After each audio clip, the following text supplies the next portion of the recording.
Before the jury comes in, I want to address the gallery. The parties have agreed to the admission of Exhibit 428. It is an audio recording. That audio recording will be played for the jury this afternoon. It does contain some very sensitive, sexually explicit matters. It is important that those of you in the gallery have no reaction whatsoever to anything that is played for this jury. If you believe that the materials on this particular audio recording are such that you would prefer not to be present, I'm going to ask that you leave the courtroom now.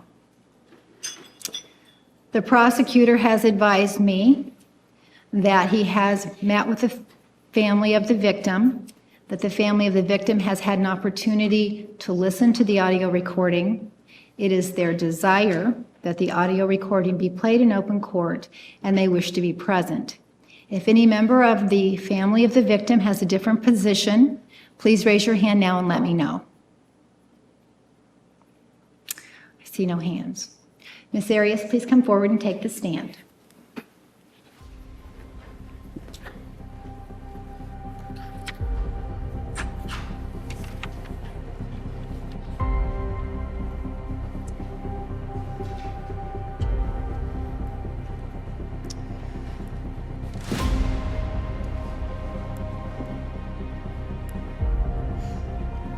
Please bring in the jury.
Please be seated. The record will show the presence of the jury, the defendant, and all counsel. Ms. Arias, you are still under oath. Do you understand? Yes. Mr. Nurmi, you may continue with your examination. Thank you, in conjunction with that, before we begin questioning Ms. Arias, in pursuant to the stipulations previously made, we are asking to publish what's been marked as, what's been entered, excuse me, as Exhibit 428. You may do so.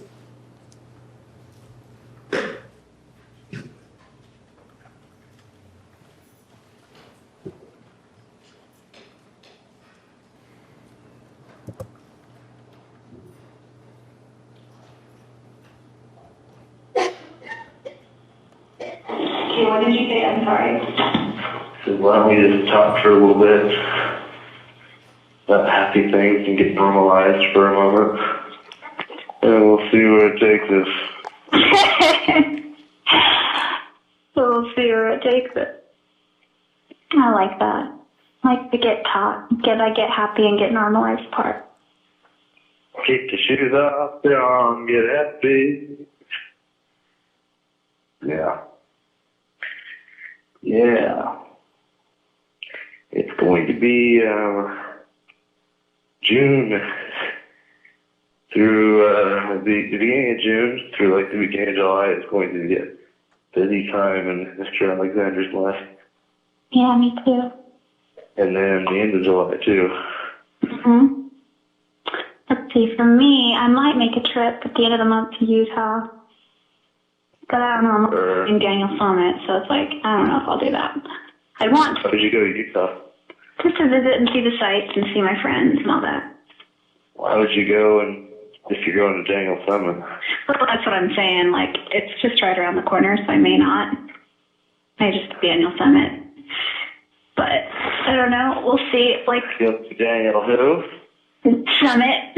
You know him well. You've met him more times than I have. You're funny.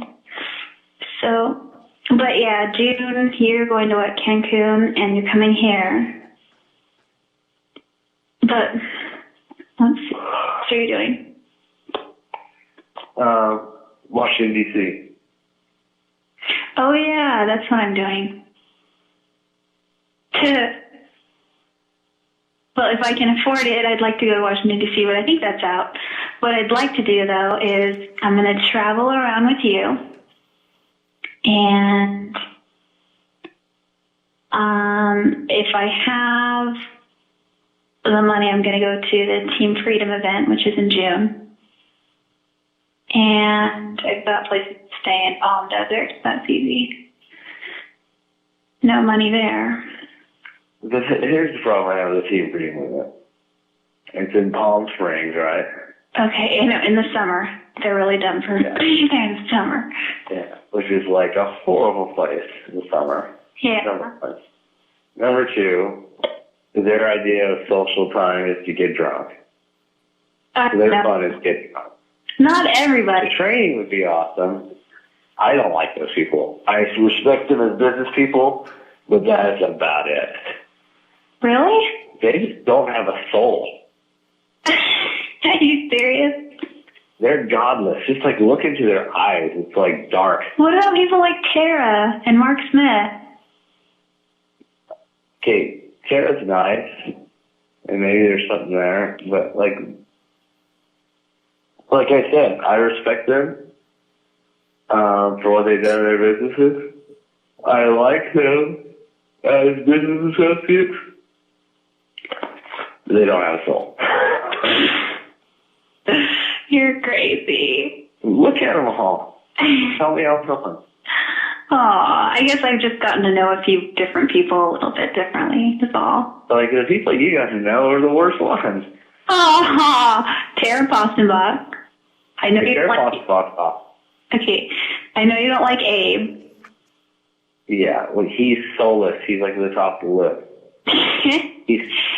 I wouldn't call him soulless. I would just call him, like, focused. Like, business person. He's not focused on business. Well, I don't know. If he's focused on business, he'd be a solid ED for starters. He told me the other day that he hopes you get your ring. He told you the other day? Yeah. How the hell did that come up? Because I went to leave him a comment on his MySpace because I hadn't talked to him in like 4 months. And he left me one out of the blue after not talking to me for 4 months saying, it said who, what, where or something. And I was going to say the same thing back just to throw it out there kind of thing. And then I went to add comment. It says you must be this user's friend in order to make comments about them. I was like, what? He's always been my MySpace friend. So I texted him. I said, hey, I said, I've got a bone to pick with you. And he wrote back, what? And I said, you're not my MySpace friend anymore. And then the phone rang. It was him. He's like, hey, listen, this is why. He's like, I deleted you from my friends because I just didn't want to be any part of your drama with you and Travis. And I was like, okay. He's like, it's nothing against you. I think you guys are both great people. I just didn't want to be associated with that. And he's like, I hope you can understand. So it has nothing to do with you. I think you're a great girl. I think Travis is an awesome businessman. In fact, I really hope he gets his ring. I think that'd be awesome because that's just more stories that I can tell. And he just said it in passing. He's like, but I hope you understand. I was like, well, okay. And then he said, what? What? That's dramatic right there. I know, I thought it was too. He's like, I mean, he did bring that up though. He's like, I don't understand, I see him in the bathroom and I'm a ghost to him. Like he looks right through me or he doesn't even see me or say hi to me. And he said, and I have no problem with that. If it's got to be that way, then fine. He's like, I have nothing against him. And that's when he said, in fact, I hope he gets his ring. That's what he said. It means I intimidated him in the bathroom. He said nothing but nice things about you, but that he didn't want to be a part of my dramas. I was like, okay. He's a ghost to me because what am I supposed to say? Hey, you kissed my girlfriend? Well, let's talk about that. Sweetheart, that was before I was your girlfriend. You're so cute. Nah. You know, what am I supposed to say? You know what I mean? What am I supposed to say? Hey, I just got ripped a new one because some drug chick freaking fell on me, and now you're drunk and you're freaking trying to hook up with my girlfriend 5 minutes later. You know? When was that? Oklahoma. Remember, I was going to go beat him down. Oh, he said something not so nice. It was a compliment. It was meant to be a compliment to me, but it was an insult to you, and I should have stuck up for you. I was timid, and I was still like that, and I need to work on that. Yeah, I was so you gave much crap over Clancy, and then you didn't stand up for me when you were getting picked up. Nobody was hanging all over me. No. Hey, not true. Not true. We don't need to go there. Not even go there. But. Let's not go there then. We already said the other night we're never going to go here again, so let's let it go. Okay, back to the team freedom thing. Yes. I'm just glad I intimidated the bathroom. You're funny. I thought I was too, because I was right next to him. And I put out like the I'll whip your A vibe if you say one word to me.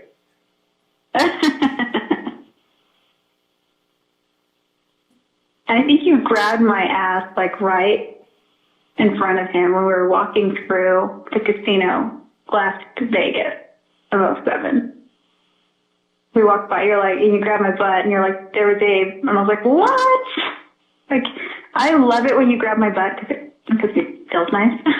But you only do it like when you're trying to prove a point to somebody else. That's not true, but I always do it when I'm trying to prove a point to someone else. That's true. You cannot say I don't work that booty. Oh, never mind. You do know how to work the booty. Your butt has gotten more attention than any woman on the face of the earth, something like that. Well, it kind of screams for attention. It sticks out. I love that. If they had Ass of the Planet Award, it would win. Aw, I don't know about that, but thank you. No, it would. And so many categories, it freaking just gets an A+. You're an A+.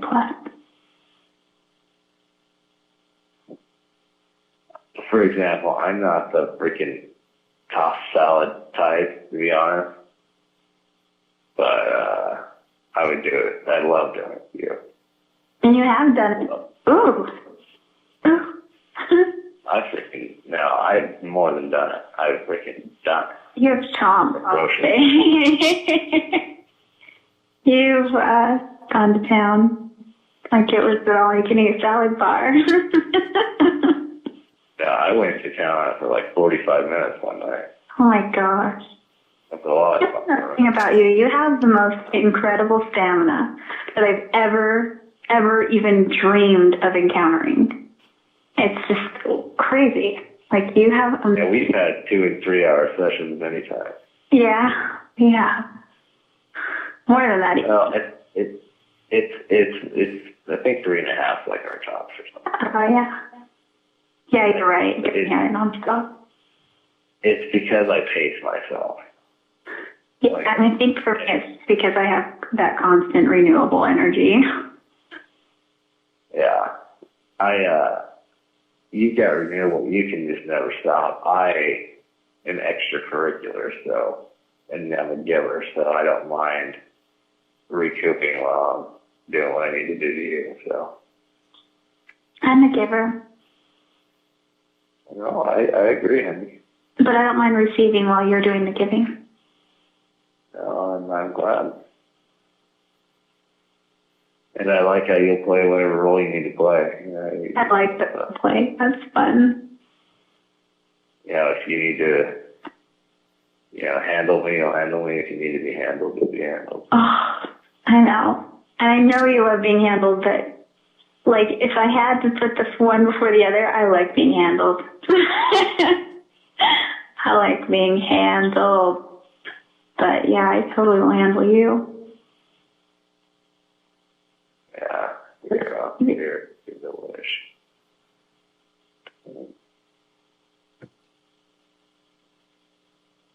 Mercy. We got into this quicker than I thought we would. Yeah, I wonder how that happened. Yeah, that's just how it works.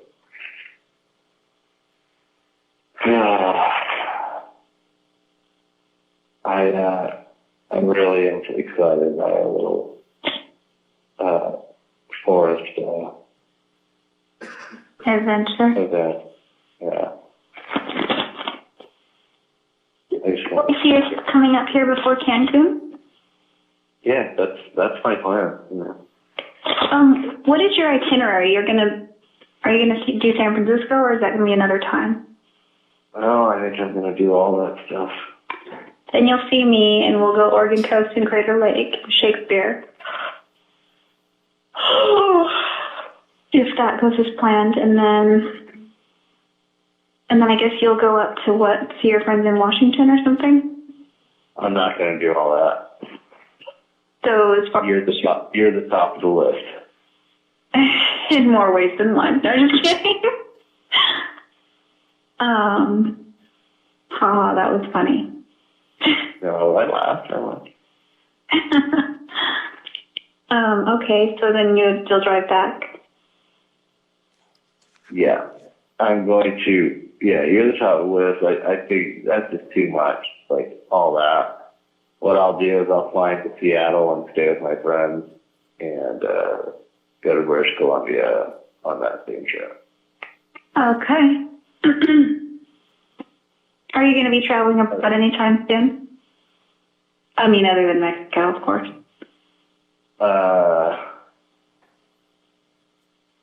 DC. That's not abroad. I mean, international. Oh, no.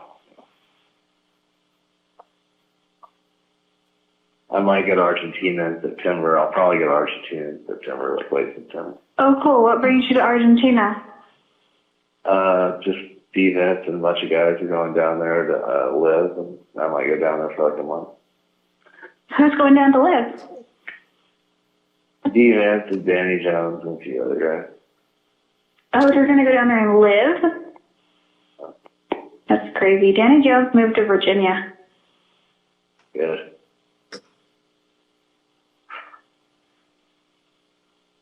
He's just a waste of potential, that guy. Like, So he's it's being cool. massive potential, and he just squanders it. And he's a freaking lot. He, like his picture on Facebook, like, are you the dumbest ass on the face of the earth? I haven't seen it recently. What is it? It's him grabbing his crotch. Oh, yeah. I know. It's like, are you 16 years old? Seriously. Like, it makes you wonder, like, are you a church member? I mean, I'm all for the wild streak, but don't broadcast it to the whole world.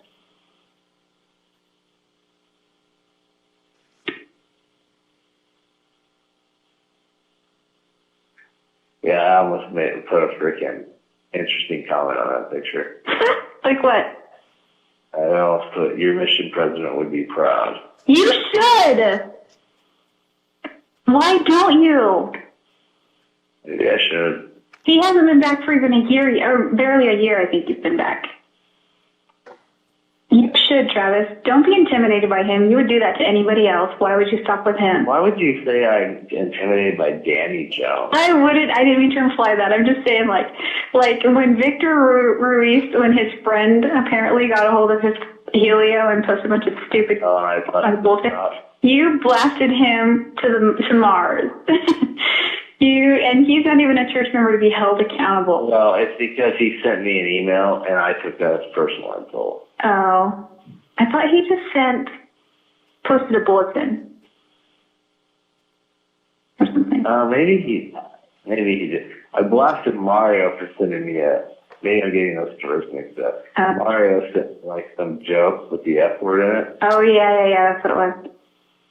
And I ripped him to shreds, and I ripped Victor to shreds. Yeah, so you can put a little mark on it. Don't do it if you don't want to. I'm not trying to pressure you, but I would prefer to probably do it by emailing him rather than posting a comment because, you know, I don't want to like humiliate him. I know, but yeah. But then on the other hand, he's already humiliated himself. I haven't.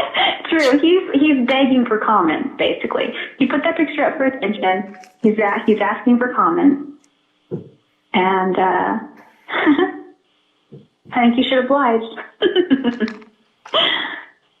But yeah, if you want to do it privately, you did it privately with Mario and Victor. So, but nonetheless, you gotta let me keep posted on that. That's funny. Your mission president would be proud. That is funny. Hey, did you look at my profile? That's kind of a rude thing to say, but what? Did you look at my profile picture? Oh, I totally forgot. I was over the ago. Oh, it's okay. You don't have to now.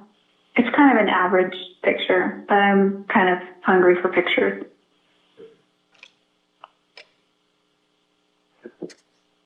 You got great pictures. I don't know why you would say that. You're like very photogenic.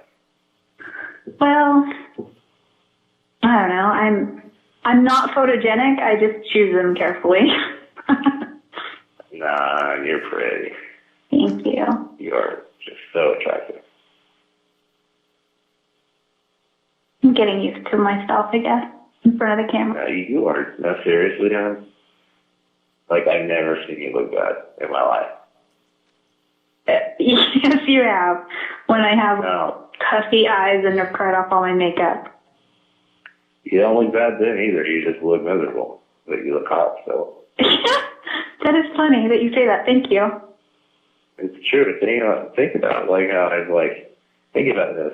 There's been many times where you've been, like, miserable and I've, like, raped you. That's true. We've had lots of makeup time. Yeah. That is true. But it's a good way for us to de-stress. Yeah, it's true. We've done that in the middle of like when we were just pissed at each other. Yeah, we have, haven't we? Well, like it was like I thought our only way out, you know.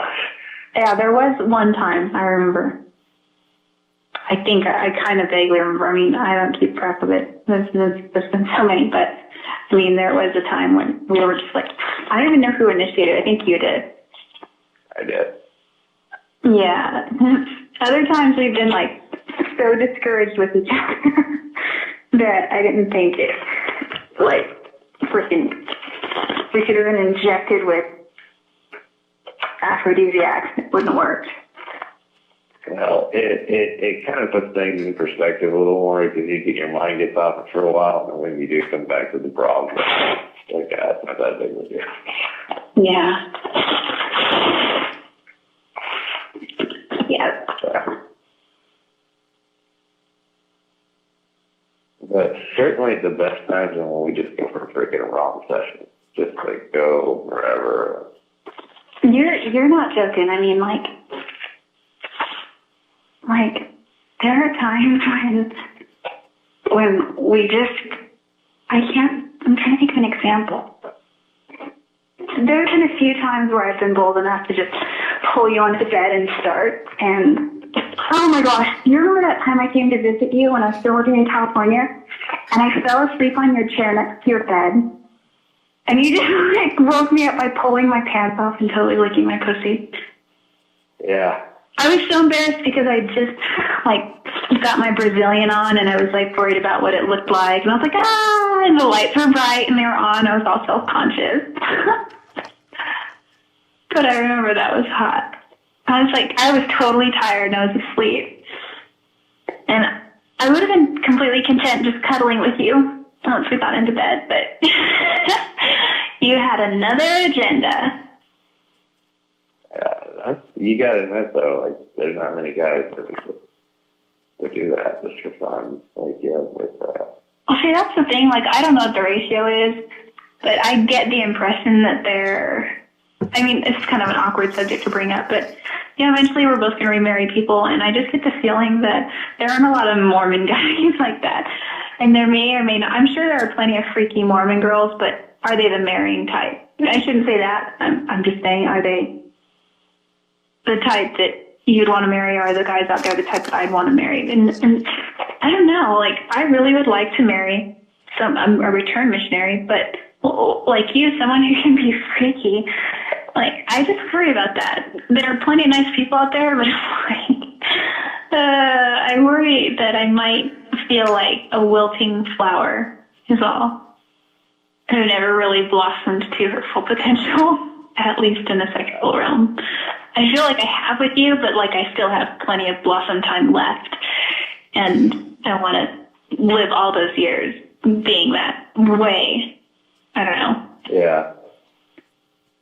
That's all. Well, I'm gonna enjoy your blossoms when they come up there. Yeah. I'm gonna tie you to a tree and put it in your ass, by the way. What's that? I'm gonna tie you to a tree and put it in your ass, by the way. Oh my gosh. That is so debasing. I like it. True. I'm going to zip tie your arms around the tree, blindfold you, and put the camera on a timer while I'm parking you. Oh my gosh. You are full of ideas. It takes creativity to top ourselves. I know it does. We've gotten way creative in the past. I think you give you most of the credit, though, as far as the creativity ideas go. I'm game for like almost everything you come up with. But you really are a wellspring of ideas. You are like quite the source. I mean, just think of how I pounded you with a full Tootsie Roll Pop until it was nothing. I know. And your ass and pussy were tasty. Yes, you did. You put it all over me and then licked it off. I did. It was fun. And then, we had Pop Rock. Mm-hmm. I didn't like the Pop Rock as much as I liked the Tootsie Roll Pop, though. Yeah. Yeah, they were interesting. You We were both messy, but Pop Rock got all over the place. know what I really liked is when we were in the bath with the candles and I had the braid. Mm-hmm. Her bubbles. That's on top of. Oh, I love the braids. I know those are hot.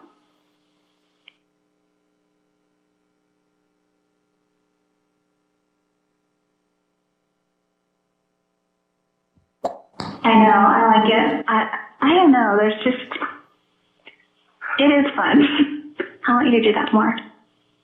I want you to do it more. All right, we'll both. Like you ride my freaking face. Get a horse. Yeah.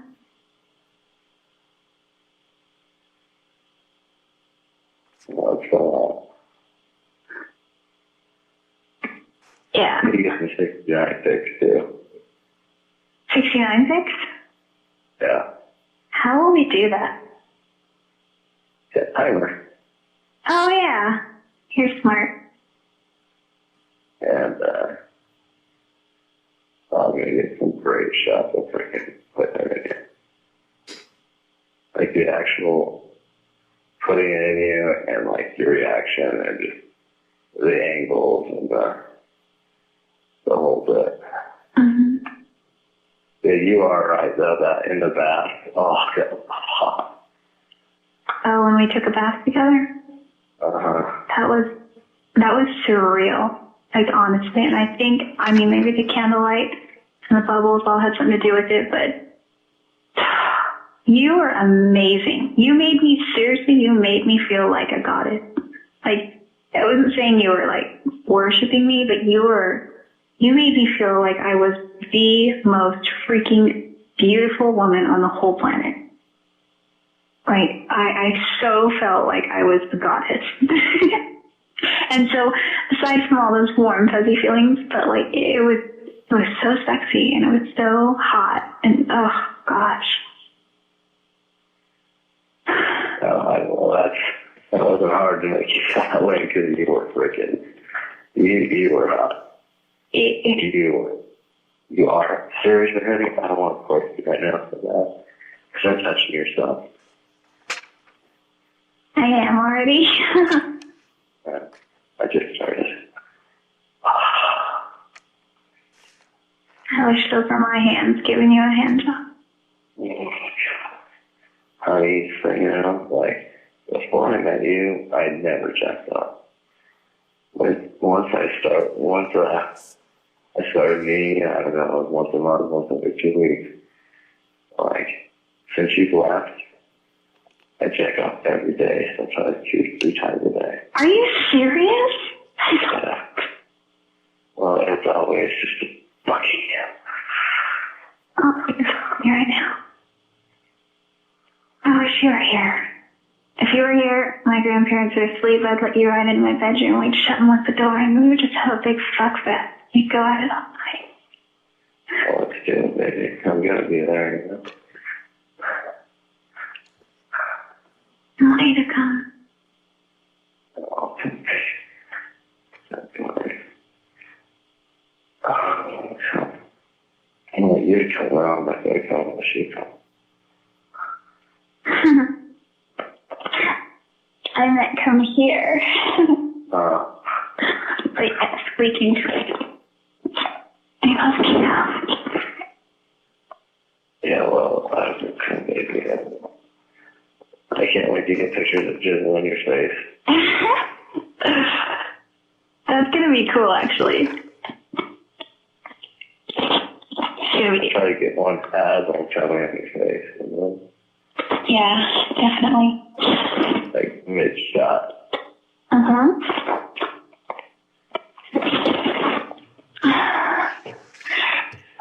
You make me so horny. I seriously think about having sex with you every day. Several times a day. Think about how it feels to have your cock deep inside of me. I remember it. And I want it again. Is it wrong that I'm glad we started fucking? What? Is it wrong that I'm glad that we started fucking? Well, if it's wrong, then I don't want to be right. I guess I'm glad too. Like, seriously. Internally, I'm like, okay, it's Jodi, I'm just Jodi, I'm only Jodi. Like, I don't know. What's wrong is that I wish we were doing it before, because that was good, and it's once we did it, why not do it, you know?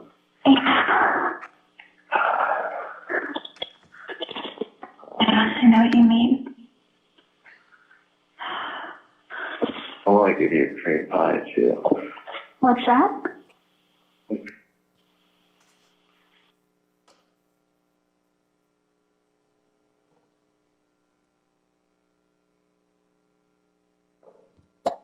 What's a cream pie?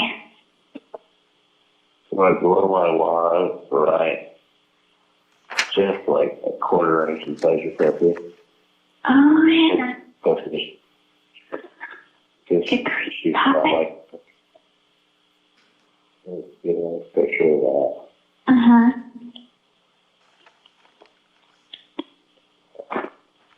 You get a lot of cum shots with you. Yes, definitely. A lot of toilet rolls. Yes.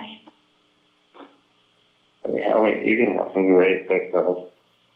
Honey, like, because you look like a porn star, it's got that, like, every part of you just like that exotic, like, brown, bubbly. Oh, I hit it. great thought about you. It's just, well, I'm just drinking off this morning, so I'm going to say. You stopped this morning? Oh, yeah, I freaking found you something ferocious coming right off this morning. But, like, and then you're going to have all these great pictures of a quality camera and, like, a setting that's, you know, perfect. I mean, it's going to be, like, legitimate porn. Yeah. In every sense, you know what I mean? And you're going to have that yourself, like, I think I'm going to come soon, honey. let me tell you what I was thinking about today. Alright, but if I come, don't come yet, okay? Because then I'll come 2 times, you can come a second time. Yeah. Like everything about, like, the details of your body are so hot. Like those big freaking nipples. They're just like, it just accentuates how female you are and how hot you are. Like you're this prototype of sluttiness. Like you're this prototype made to freaking fly. And then, most of all, oh, I love it, is how much detail your pussy has. Really? I like those things because I've always been self-conscious about those things, and you make me feel like it makes you like a super woman. It's just like, it's all, like, they're feminine because they have boobs and they have a clit and stuff. You're ultra feminine because you have freaking tits. So, right now.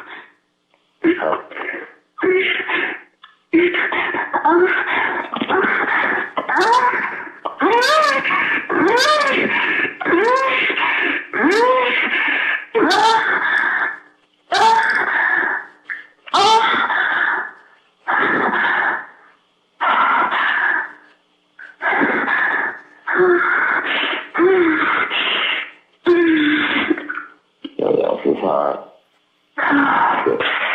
Naturally. So, like, the way you know that it sounds like you're this 12-year-old girl having her first orgasm. It's so hot. It sounds like what? A 12-year-old girl having her first orgasm. Like, or is this hot little girl? You're bad. You make me feel so dirty. You are dirty, baby. I think yourself more because I keep coming in and on. I'm funny, baby. I just want to have a fucking dance with you. I like that term. It's a marathon.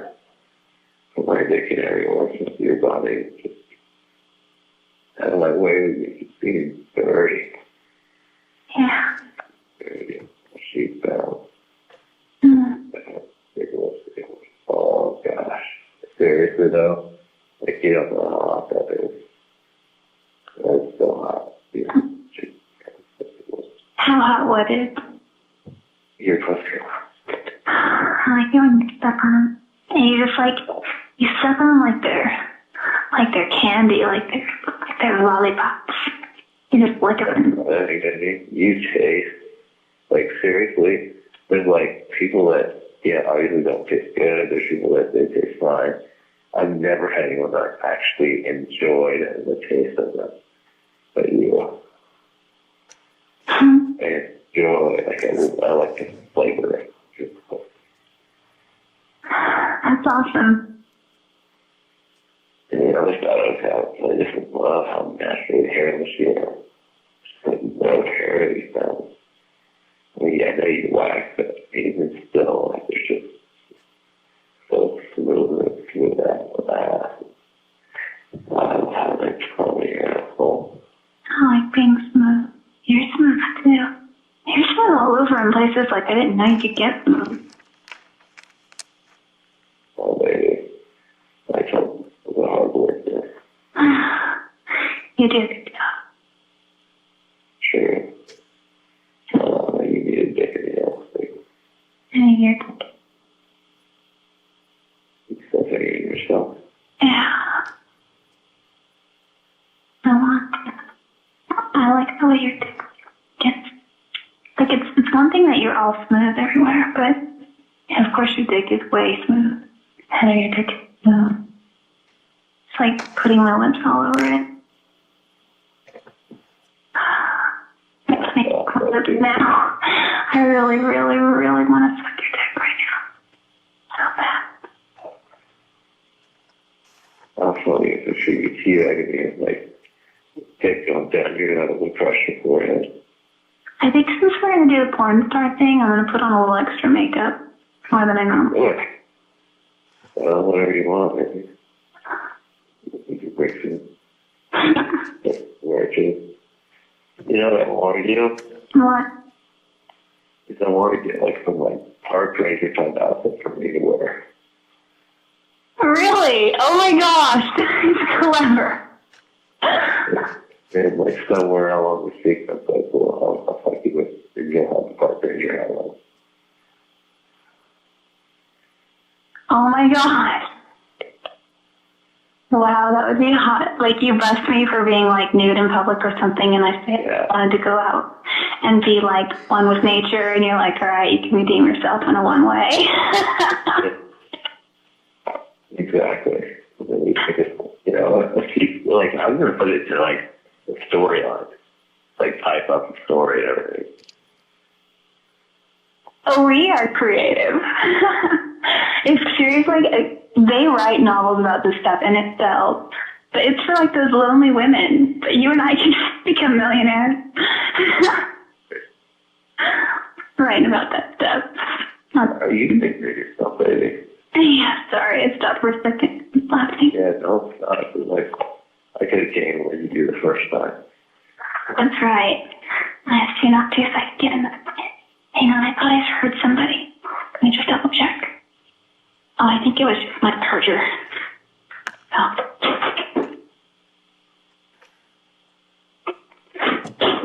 Alright, we're good. The coast is clear. Let me get back into the groove of things. Honey, the pictures I'm going to take are so hot. The angles. Like, what are we going to do with ourselves? We are just horny toads. Like, one, let me tell you some of the pictures I take. Some of these will have to be on timers, but like one of them's going to be me laying on my back, cock hard, you know, sticking straight out. And you just sitting on my face, like two chips, whatever. Yeah. And I'll just have you mounted and you sit in my face, and then we'll get a couple of angles of like from my point of view when you're sitting on my face. Mm-hmm. And we'll get a couple of angles from your point of view, and then Yeah. then we'll get to make. Huh? Go ahead. Go ahead, bring it in. I was saying, I'm kind of envisioning one, like, when you're titty fucking me, but, like, I'm looking with my head tilted back, so all you can really see is, like, the outline of my chin and some of my cheek and jawbone, and, like, my ears and hair, but you can't really see the rest of my face. You could just see a dick between two tits, like, in focus with the neck and everything sort of a little bit blurry, but they're, like, kind of artistic, you know what I'm saying? That's great. Yeah, I don't know if we could do that, because your legs may take up the spot where the camera should be, but I think we could get something like that. Or vice versa. Ooh, I've got more ideas. Okay, go ahead. Well, we'll work that out. Worst case scenario, we could do it from like the reverse angle or kind of like looking the other way. I should still blur my face and put your cock in focus. Yeah. And you have a good looking dick, baby. I just want to let you know. You like my dick? Yeah. It's like, it just, so smooth. And it goes so off every time you fuck me. So good. So you went just where I needed it. You just went where I just needed it bad. You fucked me so right.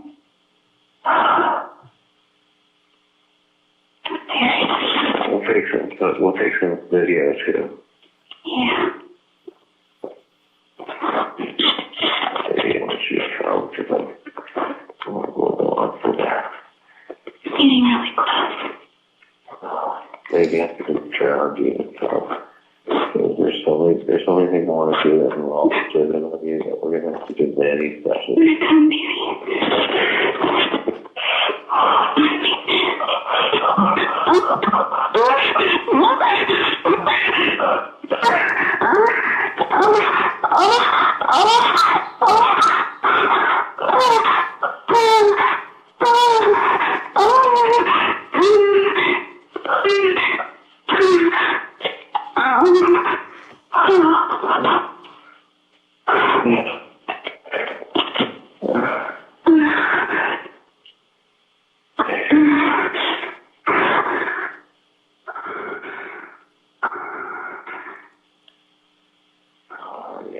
Huge.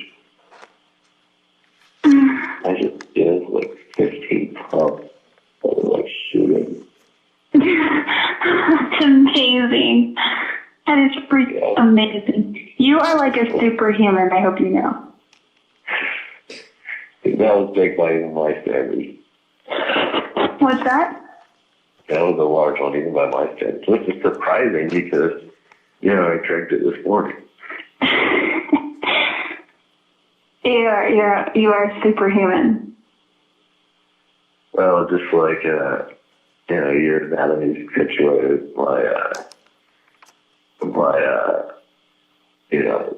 what does that for a man is obviously his pecker and then how much jizz he produces.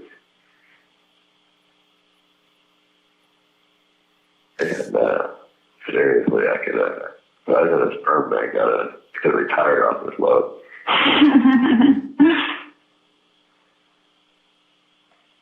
Man, I got a mess on my hands. Wow. Go clean up. I'm gonna wait. Okay.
I didn't have a sexy hey there. It's ridiculous. Even have a sexy yawn. Dude, my legs sweat when I'm in that state. That's fun. That's hot because then when you sweat like that and I'm on top of you, I slip slide all over. Let's get our sweat on. You make I don't break a sweat often, I've been running since I've been here, and not real consistently, but like twice a week, just to get my heart rate, strong. And I don't even break a sweat, and I run a little bit further every time, to a point where it hurts. Like I'm breathing hard, and like my tongue hurts. I have to spit because I can't even swallow. It just hurts. Like I push myself, but I don't break a sweat. I mean, I do. But with you, when you and I do stuff, like sometimes I get so sweaty, like my back is just drenched, and my whole body is drenched, and my hair, and I really exert myself. Yeah, you do. Yeah, that's a calorie burner, about it. What's that? Oh, I said that's a calorie burner, about it. No kidding. I could just say, something. Oh, you introduced me to KY, did you know that? I introduced you to KY? I've heard of it, obviously, but I've never used it. I had never used it and I'd always heard of it until one day I just thought, because it's so cliched and people make fun of it, and, but it's great stuff. No, it's awesome. There's nothing else. Did you let us know? No. I use freaking Vaseline. Oh, does Vaseline work? It seems so thick.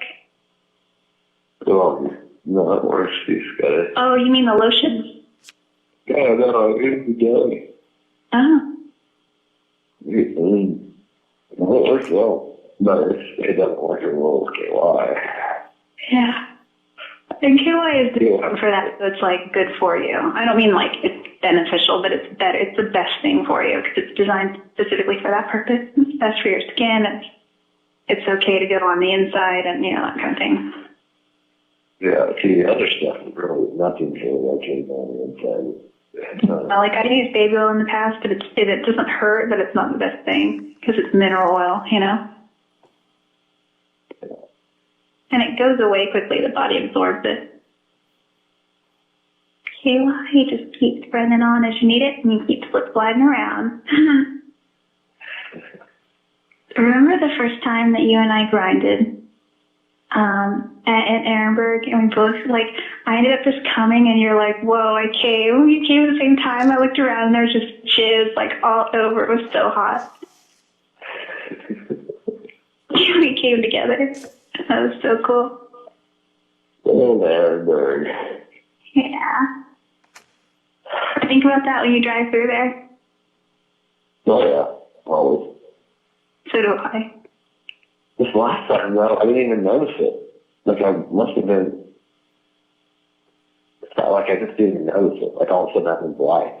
Yeah, I know. I've done that once or twice, too, where it's I missed the Flying J. It's kind of the signature landmark. Yeah. No, it was, it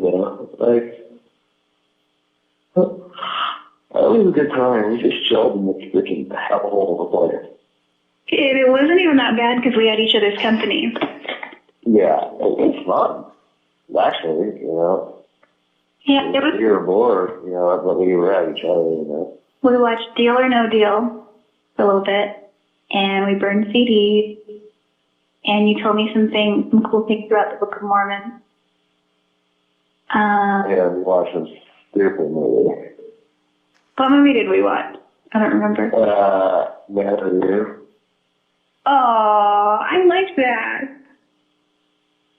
You hated it. I liked it so much. I didn't like the whole drug thing, but she was drugged outside of her will. But she played a freaking good crack addict after that.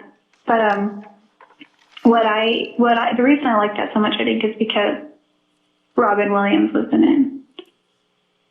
He's a favorite of mine. Plus, what else was playing? Nothing good was on. Nothing good. Have you seen Iron Man? Yeah. How is it? As far as the superhero movies go, What's that? as far as superhero movies go, it was good. Huh. I'm not a huge fan of superhero movies, honestly. Yeah, I mean, I I love X-Men. Yeah. Oh wow. Did we say that at the same time?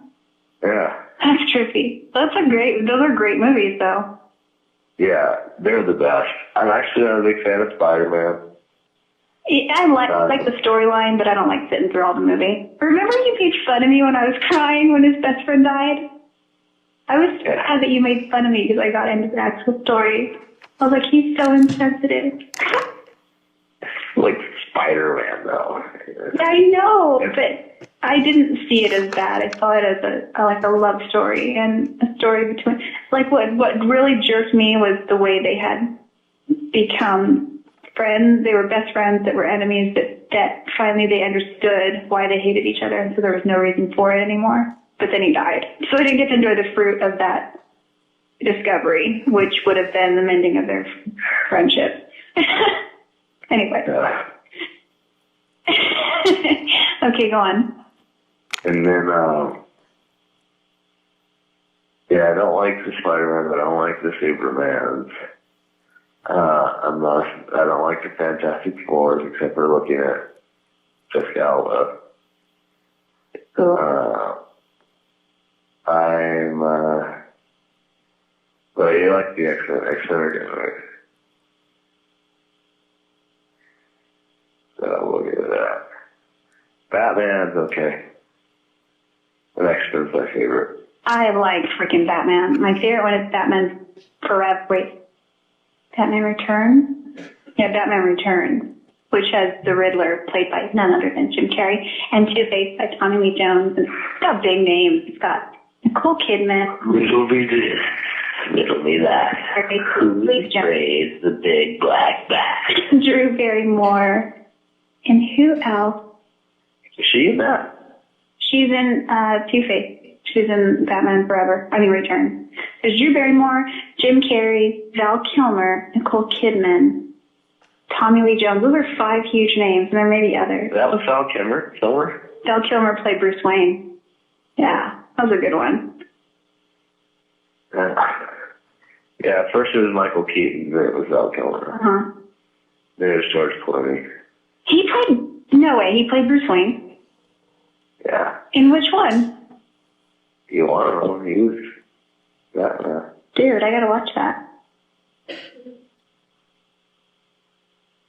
That's cool. It's Christian Bale. I'll tell you what would be a good one.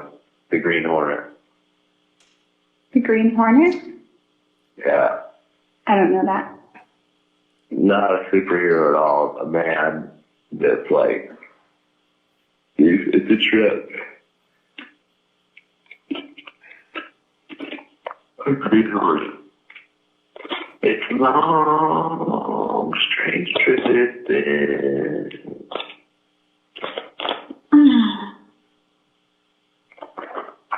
Little red, vitamin C, and cocaine. All friends can say they're ashamed. You know where I really want to go? I like it when you say. Vermont.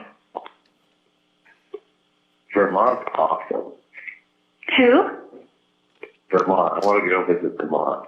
Oh, yeah. It's a beautiful state. So I think I'm going to go like New Hampshire, Vermont, Maine, travel all this stuff. well, what are you going to do when you go to D.C.? Other than D.C. stuff. DC. Yeah. If I can go, I'm going to go. Let's go game. All of them can play in the shade.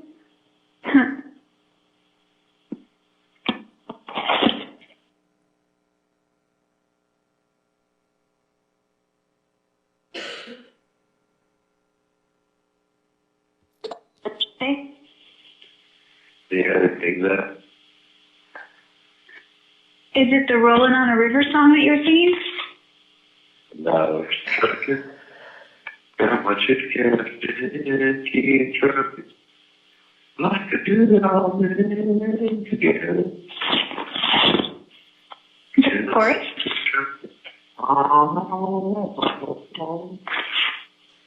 Got it. Next to me, all you. Yeah. No. I love the way you sing Everyone's heard trucker. it. You are so cute right now. No, seriously, everyone's heard trucker. Not Jodi. It's great. These songs you sing to me, and I'm like, I've never heard it. And you're like, what? The Grateful Dead is one of the most famous and amazing bands of all time, yeah. It's true, and I've never really listened to them, I guess. I don't look like the music, but I love trucking.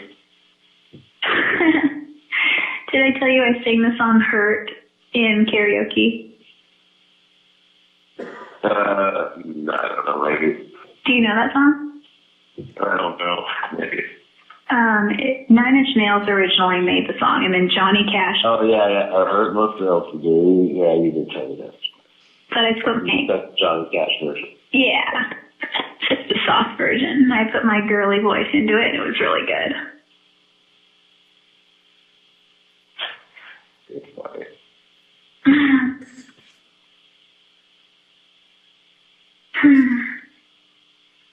I'm nervous about singing the national anthem.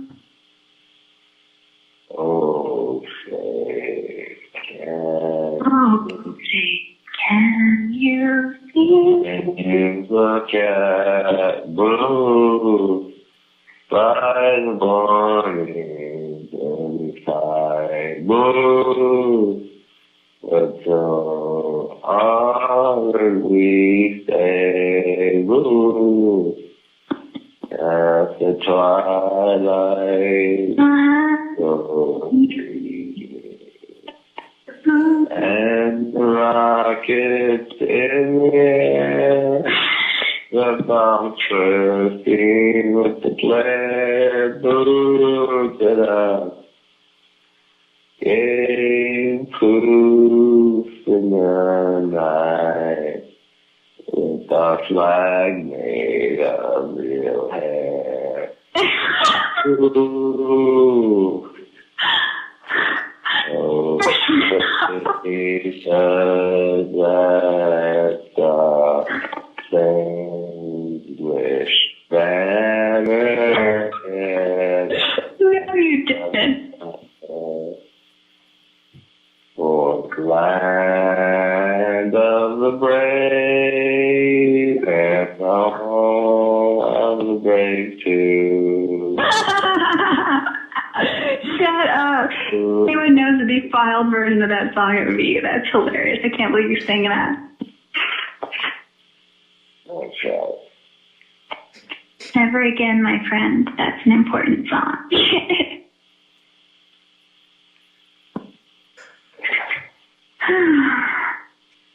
I'm so digging the song that's on my profile on MySpace right now. It's called Clumsy by Fergie.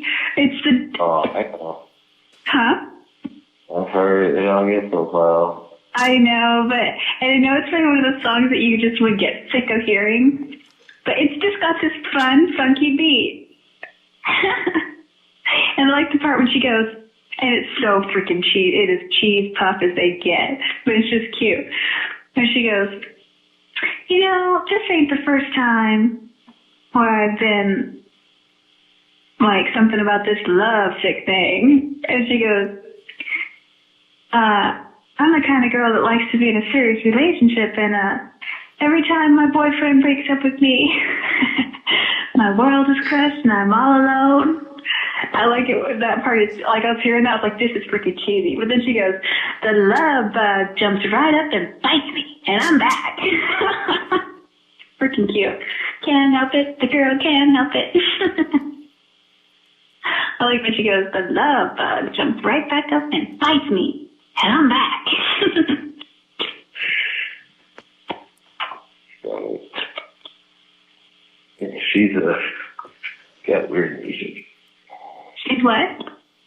She got weird music. Yeah, she does.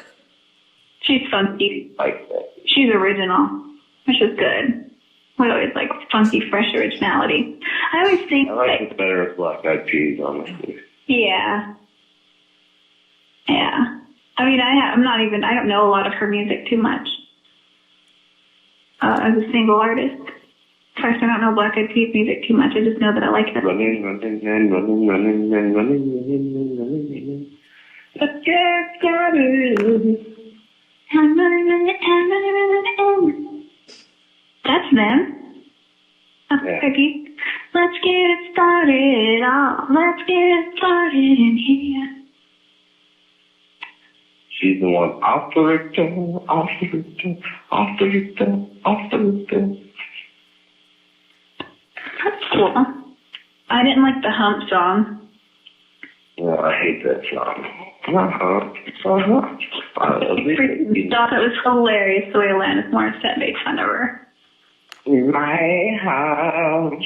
My lovely lady love.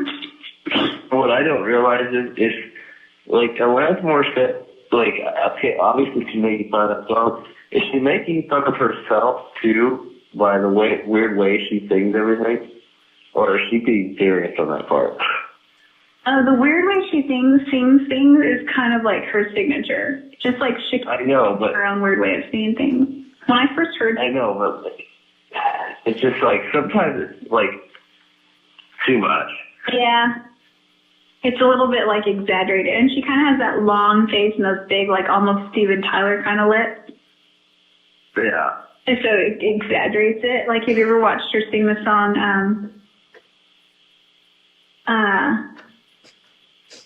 You've already won me over. Oh, head over feet. Finally, so don't be alone. Start fall. Oh, Head over feet. and Don't be surprised that I love you for all that you are. I thought that you're just all you are. You are. Into that video, of her singing into the camera, and she kind of has her own, like, her lips move in a way, and her mouth and her tongue. It's like all her own. Oh, yeah. Yeah, she says that. You are the best of unconventional things. You You have your your breath and the door for me. Thanks for your patience. She does her own harmonica. Trippy. Yeah. Such a good song. You know what's funny is on the radio they played a song once. The radio host was like, you know, X amount of dollars to whoever can, you know, 10th caller, whoever can guess who this is, kind of thing. And it was somebody singing happy birthday to you. It was like a ballad, and the end was like, happy birthday to you, or something. And it was freaking Alanis Morissette, like some early recording of her singing for her friend. And once you realize it was her, it's like, oh yeah, that's totally her voice. And she, even then, she kind of had that, her own style. It was funny. Was it good? Or? It was good. It was good. It wasn't studio, but you could tell it was her voice after. She was a hit in Canada before she ever made it down here. Oh, really? Just Wow. like Shakira was huge in Colombia before and in most of the Hispanic world before she made it in the U.S. You know that she dated Dave Gouye? Who is that? He's Joey on Full House. Joe. It's Joey. It's, you know, the good people. It's so cool. Oh, the white boy? Yeah. Yeah. They're all white. Shakira dated him? No, that's more sad. Oh. I didn't know that. When? Before the You Ought to Know song, because the You Ought to Know song is about him. Shut up. How do you freaking know that? Oh, I did my homework. Angela and I were just singing that the other day. And every time I scratch my nail down someone else's back, I hope you feel it. Well, can you feel it? You know that song? Yeah, that song was a super hit. Yeah, it came out as a big hit right at about the time I moved to Wairika. I remember watching it on MTV. But I'm here to remind. Oh, I fast forward the part because it says, "Are you thinking of me when you ask for a ride?" And I was like, I fast forwarded that part so Angela wouldn't hear, but she heard the part where and she didn't know the difference because she doesn't know that song too well. It's not one of her, high school hits, for example, but she heard the part when she's like, would she go down on you in a theater? I looked at Angela when she said that and she starts laughing. She's like, what? What's cute about Angela is she's freaking messed up. She doesn't even know, right from wrong lately, but she's still so innocent. I think she's just stupid. I love the girl. She's my sister. But I honestly think she's a little bit dumb. But I love her. Oh, bless your heart. I love her. I speak better in that deep, sleepy, sexy voice. It makes me want to cuddle with you. Uh-huh. Sorry, I was getting tired. I can tell. Because then you start to slur your words. And you kind of quiet, and there's long pauses. Like that one.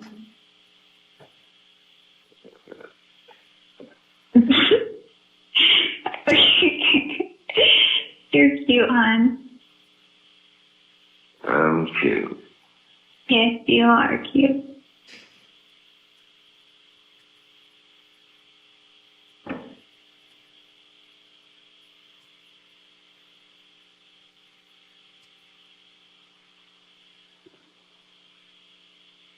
Huh?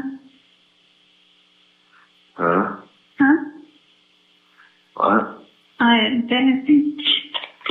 I'll let you go, right?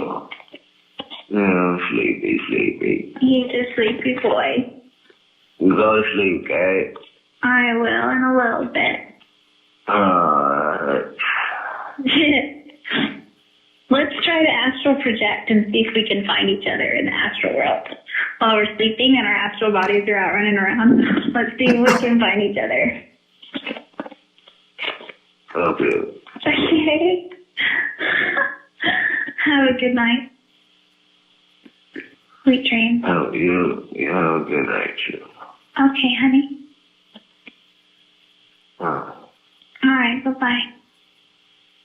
All right, good night. Good night.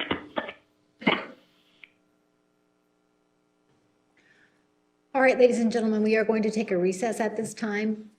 Please be back in the designated area at 10 minutes till 3, and we will start promptly at that time. Please remember the admonition. You are Okay, what did you say?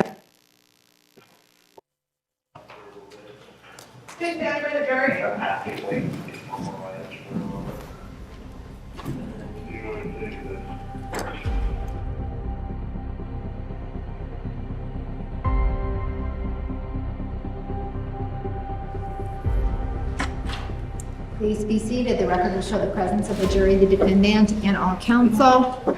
Mr. Nermi, you may continue. Thank you, Your Honor.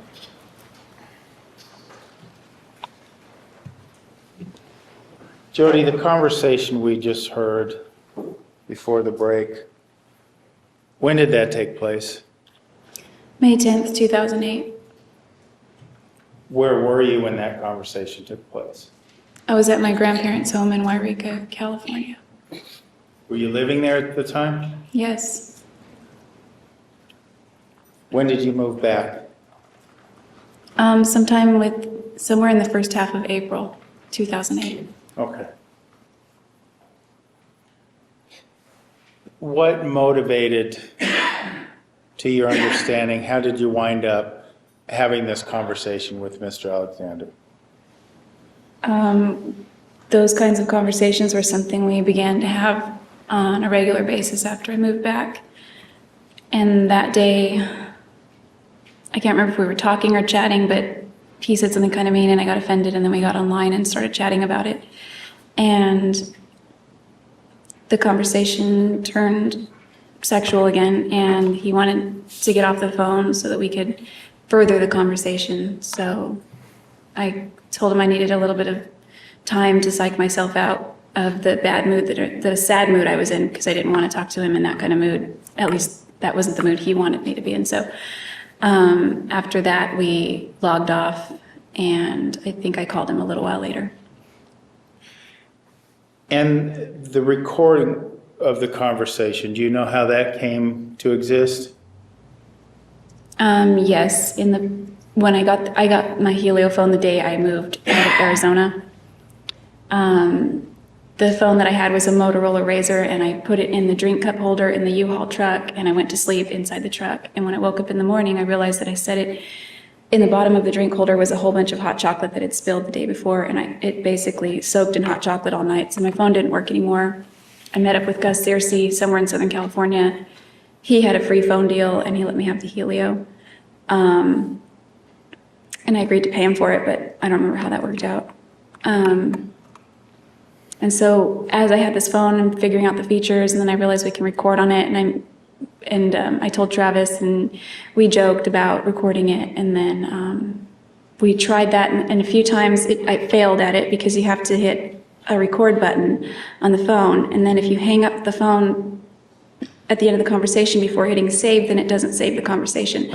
So he liked, when we recorded things like that, he liked to play it back, and so the first few times I forgot to save it because it went all one long recording, and then I would hang up not thinking and lost the recording, and he would get upset. So throughout the conversation, I began to hit save, save, save so that I didn't forget. So at least even if I forgot at the last one, at least a portion of it previously was saved. So you recorded it at his request? Yes. I want to ask you about some of what we heard on the tape. Early on, there was a discussion about Abe and a compliment he was making to you that was an insult to Travis that you should have corrected. Do you know what that was a reference to? Yes, that was when we were in Oklahoma City in March 2007, and that's when Abe said, "You deserve better," and he didn't mean it like in a way like you deserve me instead of him, just in a way that he thought I deserved better, to be treated better, and I took that as a compliment because that meant to me that that he saw me as enough value that I needed to be treated better. And I didn't say anything to change his mind or anything, and I wasn't even going to tell Travis until he demanded to know what we're talking about. And I wanted to be open, forthright in our relationship, so I told. And by demanding to know, that was when he grabbed your arm by the elevators? It wasn't by the elevator, it was outside the crowd, right at the edge of the crowd, but yes, that's when. Okay. That's when.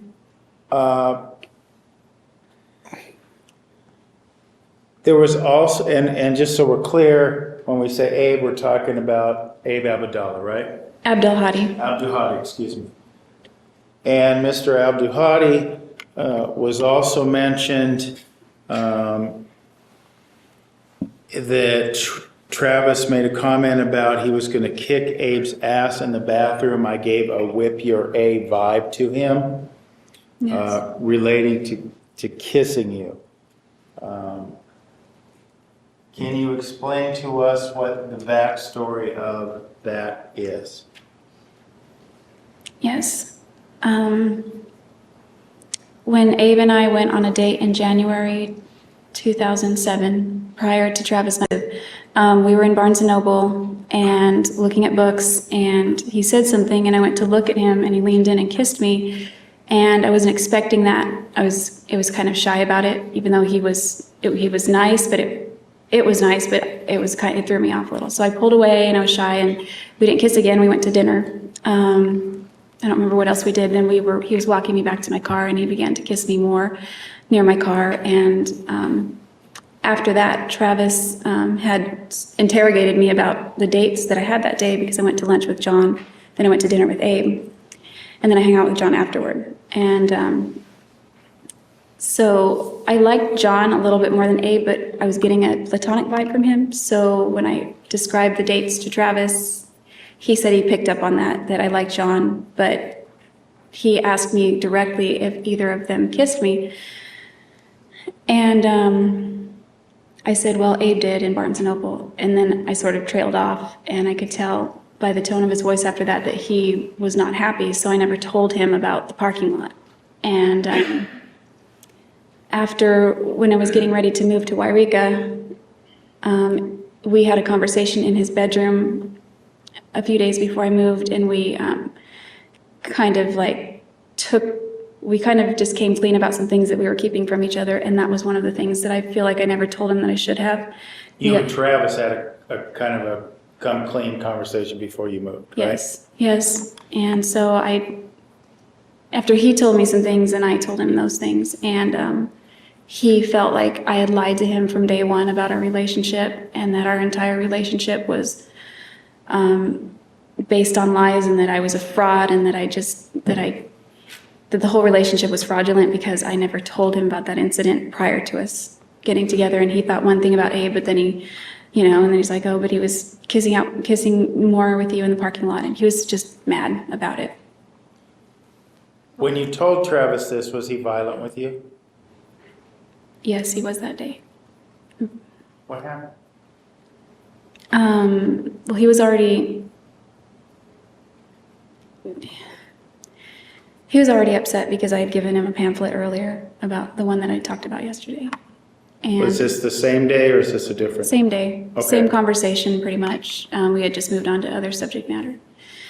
And at that point, he just flipped his lid and he blew up, and he threw me on the ground and got on top of me and started choking me.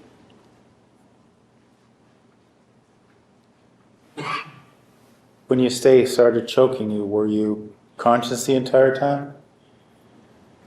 I was conscious for not long. He squeezed my neck and I couldn't breathe, and everything turned gray really fast and then went black. And Did you fear for your life that day? it went so fast I didn't have time to think, oh my God, he's gonna kill me. The only thought I could think is I can't breathe. Like I didn't have any air. And before I really thought about it, I just started to get, like my arm, he was on top of my waist, but my arms were free, and I thought trying to push him off, but he weighed over 200 pounds at that point. And I just remember my arms became like lead, and they just fell back on the carpet. And that's the last thing I remember until I woke up.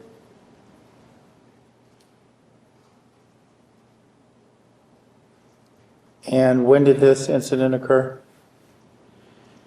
It was sometime in the first week of April 2008. Is this after the incident you were telling us about yesterday where you said you realized you were one of those battered women that didn't speak up? It was about 3 months after that. Okay.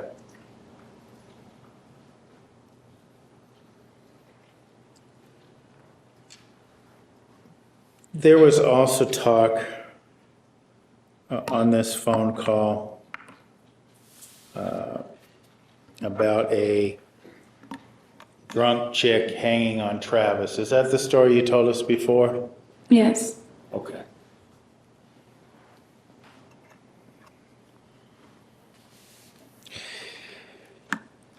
There was a lot of sexual activity discussed on this tape. Did all this sexual activity that was discussed, did that all take place before you moved back to Wairika?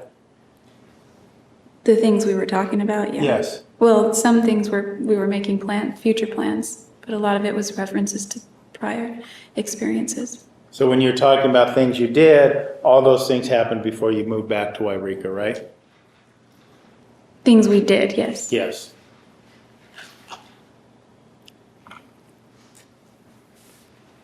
One of the things that was brought up is that Travis always grabs your ass to prove a point. Now, early in your testimony, you told us about an incident in a truck stop in Ehrenberg. Were there other instances where Travis grabbed your ass to prove a point? Yeah, there were other instances. Tell us about those. Objection, lack of automation, time, place, date. Telling us, Judge. Provides a foundation. Once was right after the executive director banquet in Oklahoma City, 2007, that same weekend that we were just discussing. We were walking out of the banquet area. We were walking down to the restrooms, and he grabbed my butt and said, and then leaned Objection, in. hearsay. Okay. Not being offered for the truth of the matter asserted. Restate the question.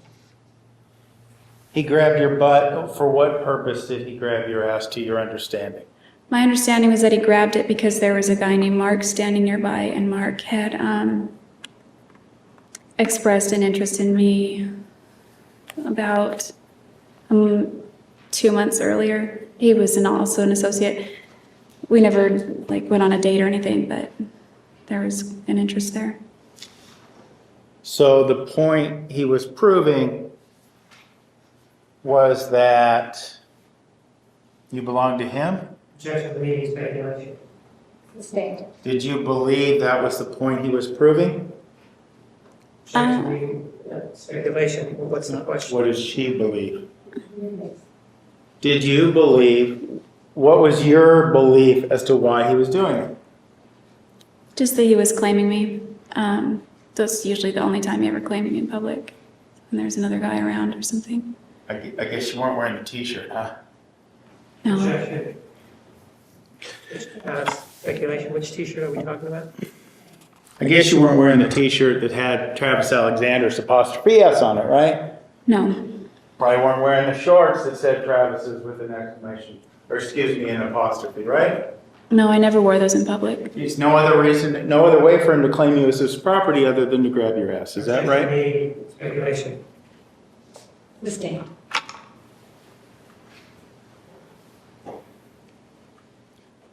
Did he prove this point of you being his on other occasions by grabbing your butt?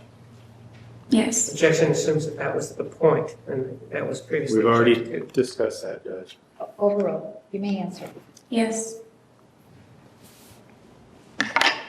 Tell us about another occasion when he did that.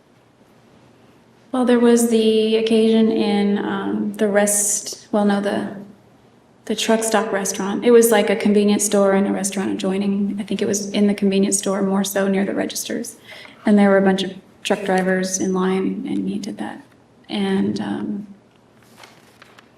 the other occasion was the one I referenced on the tape, which would have been in Las Vegas at the convention in 2007, where he did that again in front of Abe, the same guy we were talking about. Okay. Was this a fairly persistent pattern with him? If he thought a guy might be interested, he would grab your butt? Well, in public, he only did it around when he perceived other men to be watching us. Okay.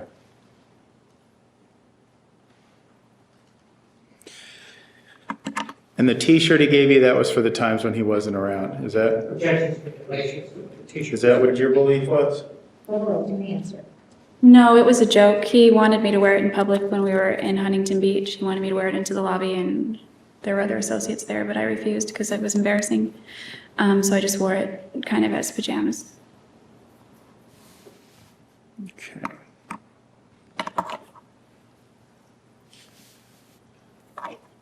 Another person was discussed in the tape, an individual by the name of Danny Jones. Who is, well, let me ask you this. Was Danny Jones a friend of yours or a friend of Travis's? He was more an acquaintance of mine. I didn't really know him. We carpooled together from Gilbert to Las Vegas for one of the conventions in it was like a suburban sized vehicle, and he was in the very back and I rode shotgun, so we didn't really talk or get to know each other. So he was more a friend of Travis's. Did Mr. Jones, referring to Daniel Jones, did he ever express any kind of interest in dating you? No. Okay.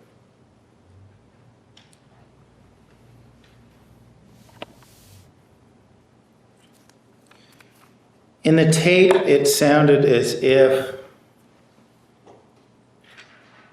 Travis was, at least from what he told you, interested in either visiting or spending a month down there with Mr. Jones in Argentina.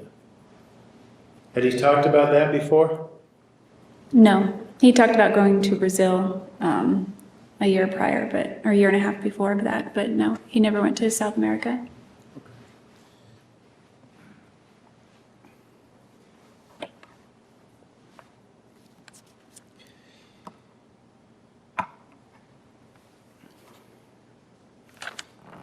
I want to ask you then about some of the sexual behavior that took place.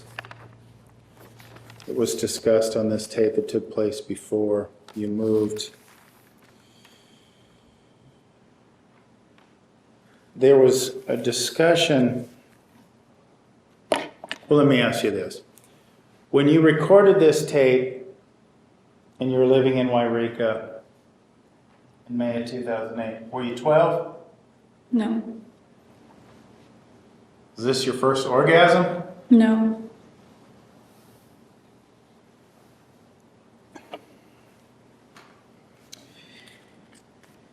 There was talk about Mr. Alexander performing oral sex on you when you were asleep. You made a comment about cuddling. You would be content cuddling, but he had a different agenda. Do you remember that event? Yes. Where did that take place?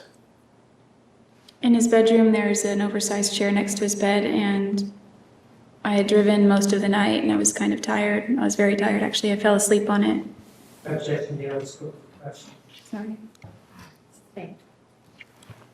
Jodi, what happened after you fell asleep on his oversized chair?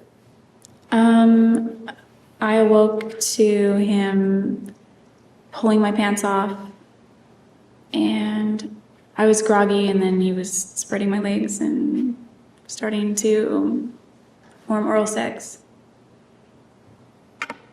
Was that something that you wanted? I mean, it wasn't really discussed. So you didn't say, hey, Travis, by the way, wake me up, pull my pants off, and have oral sex? Perform oral sex on me? Mm-mm. No, I didn't. You weren't awake when these events started, right? No, I was awoken in the process, kind of, but no, I was definitely asleep. Now, we've heard from you that Mr. Alexander had intercourse with you while you were asleep and now performed oral sex on you while you were asleep, or began to as you were just waking up. Did you wake up in the middle of Mr. Alexander performing any other sex acts on you? Not that I recall. Okay.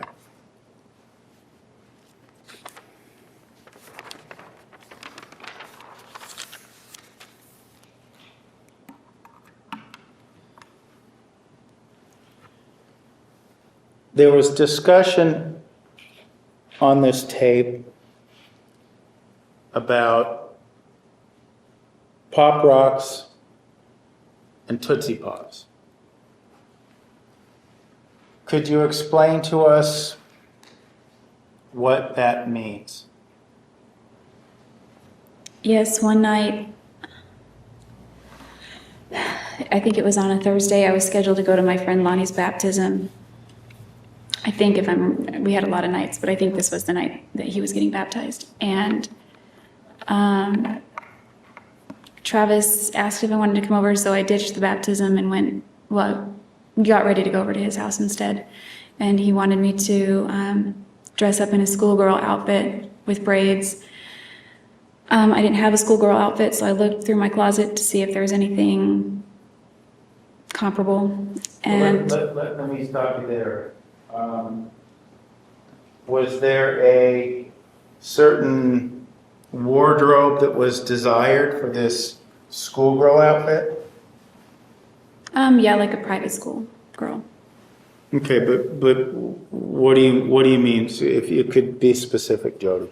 Well, we had discussed it briefly before, and so I don't know how specific I can be, just like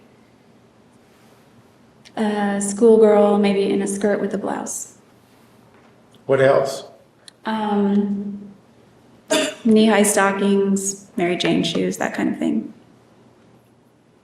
What about underwear? Sometimes no underwear, sometimes with the Spideys, Sometimes what? with the Spider-Man underwear.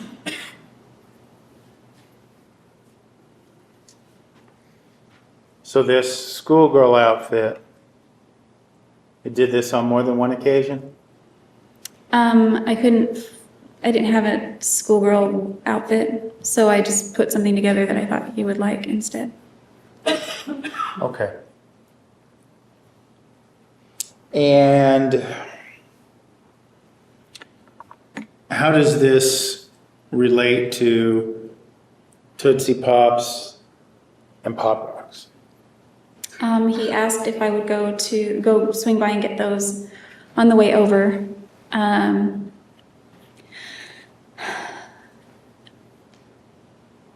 For what purpose, to your understanding? I was actually, he wanted me to get a cock ring, and it was, I didn't know where there were any adult stores around. So he looked it up for me and said there was one in Apache Junction, which was near East Mesa. And I went there while he was at home. He refused to go there. He said too many people in the community might know him. And so I went in there, dressed up in my stupid outfit, looking for a cock ring, and came away empty. And while I was in the store, I called him and told him they didn't have any. And that's when he said, well, go ahead and go get some pop. Sorry. Listening. After you were not able to obtain the cock ring, sounds like you were then instructed to go get Tootsie Pops and Pop Rocks? Yes. And at that time, what was your understanding of the purpose of obtaining these items? I didn't know what he intended them for, but I imagined it was some kind of idea or play or something he would incorporate into what we were going to do. Okay. So did you obtain these items? Yes, I went to Walgreens in East Mesa, and I didn't want to go in. I felt dressed really inappropriately. So I left Walgreens and I went over to Walmart, this other Walmart that I never go to, and I went in there and got that. And I think I bought some bubble bath and the Tootsie Pops and the Pop Rocks. And when you say you went in there in that outfit, you were talking about the schoolgirl outfit or the outfit that you could best put together from that request, right? Yes. Did you have a coat or anything to put on over it to cover yourself up? Yes, I wore a black jacket. Okay.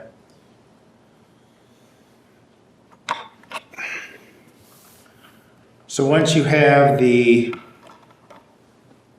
Tootsie Pops and the Pop Rocks and the bubble bath, where do you go? After I pay and leave and go to Walmart, leave from Walmart, I go to Travis's house. Okay. And just describe for us what happens when you arrive.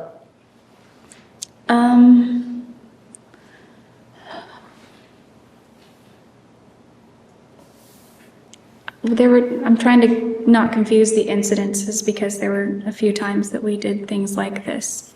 So, by this point, I go into the house. We had taken a bath before, but there were no bubbles. And this time there were bubbles.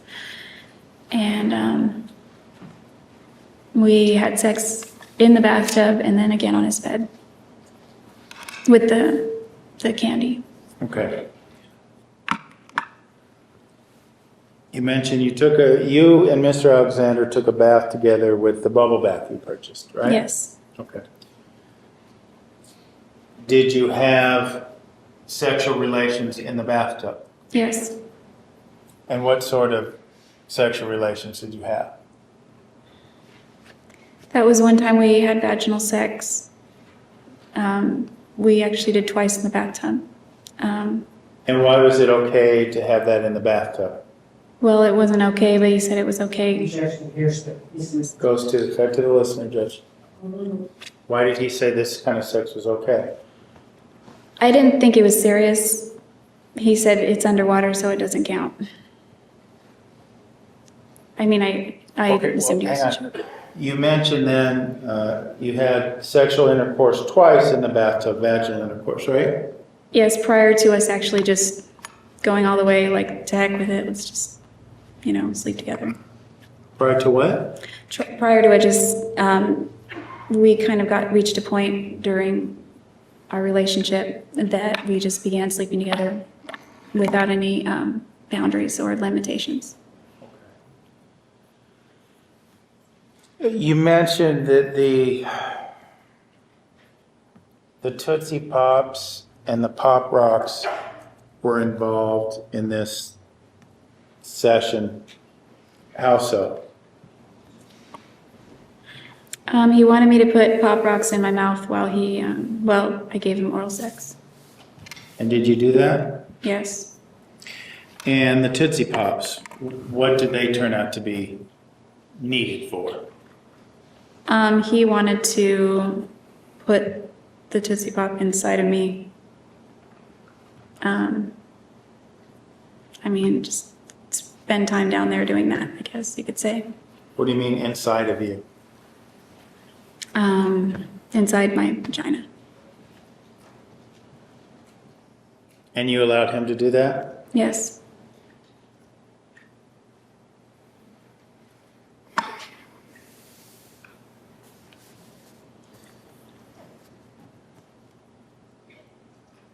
This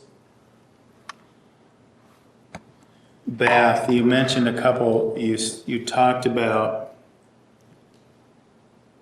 taking a bath with him and feeling like a goddess. You talked about that on the tape. Was this the occasion you're referring to, or was there another time that you took a bath with him? That was the time prior to that. Okay. And when was that, relatively speaking? I believe it was sometime in the fall or winter of 2007. And what did he do to make you feel like a goddess, as you described? I came over to his house. It was kind of late, so the roommates weren't out and about. They were in their bedrooms. And he told me to meet him in the bedroom. And when I walked into the room, he had a light, kind of a decorative lamp on the side of on one of the nightstands.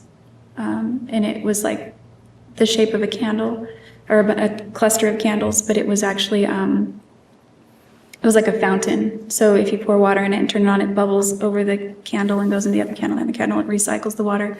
I think there are pebbles and things around it. So he had that on, and it had a soft glow.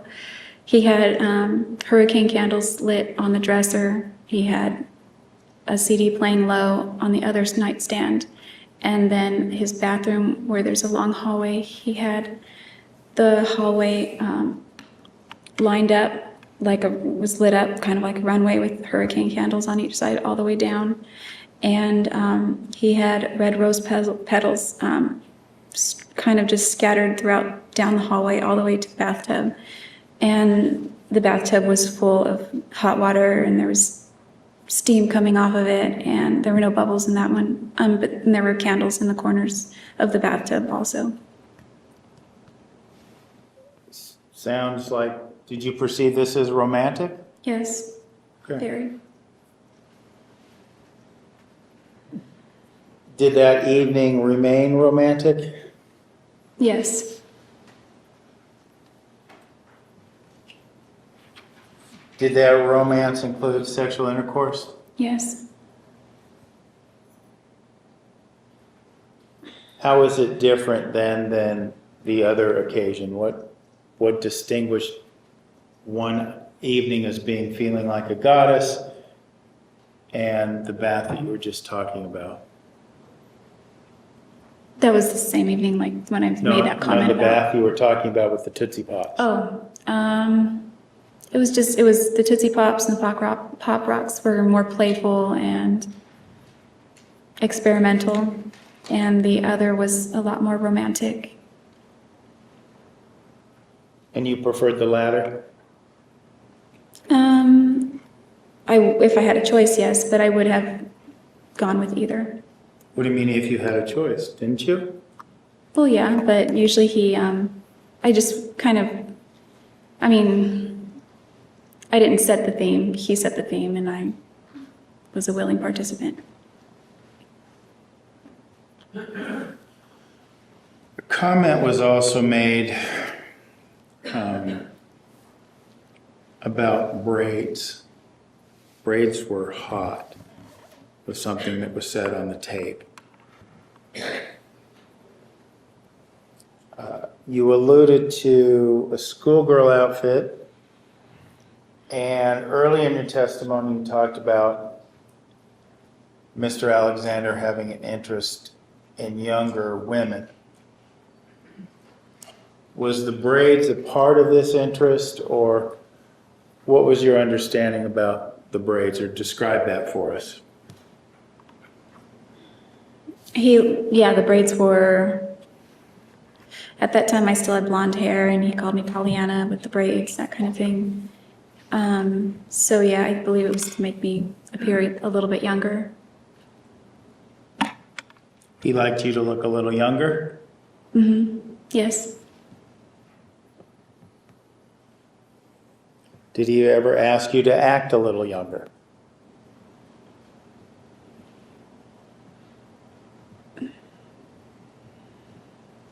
Yeah, one time.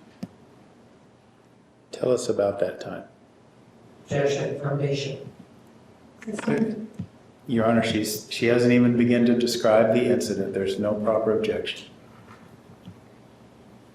Make sure that she describes the place and the time. Tell us about this incident. Where did it take place? In his bedroom. Do you remember when? It would have been sometime I don't remember if it was the fall or in 2008, but it was prior to when I walked in on him. I remember that. Prior to when you walked in on him? Mm-hmm. In January of 2008, right? Yes. Okay.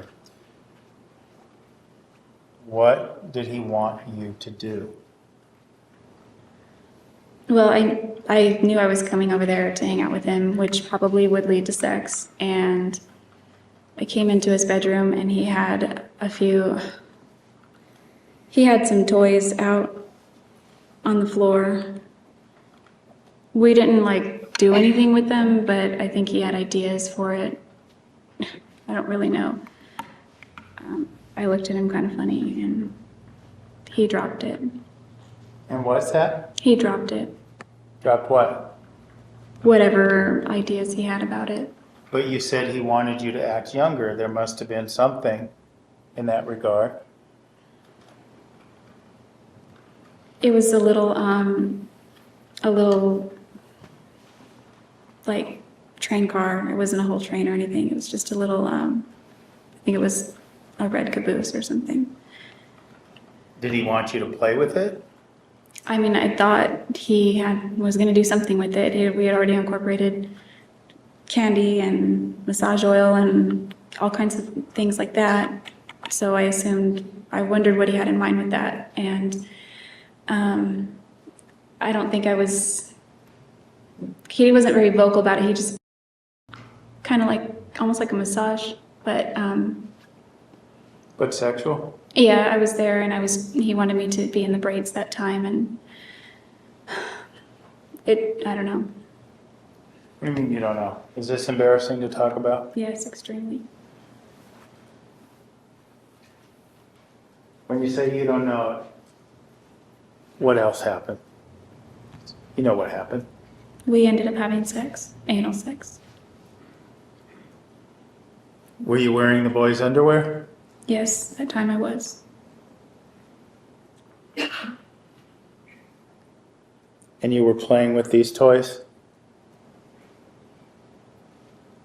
I don't know that I could really say playing, but kind of like adult play, I guess you could say.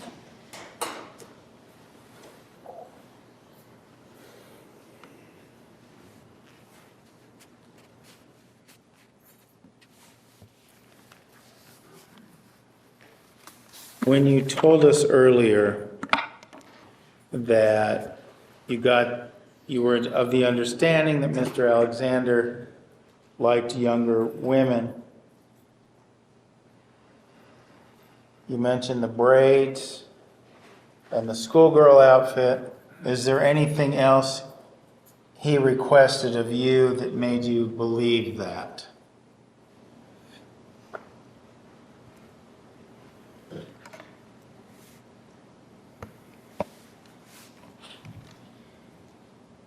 There were things I learned about him that made me believe that, but Well, how about things he requested of you? Did he request you do anything else to make yourself look younger? braids, schoolgirl outfit, Spidey's. I don't remember.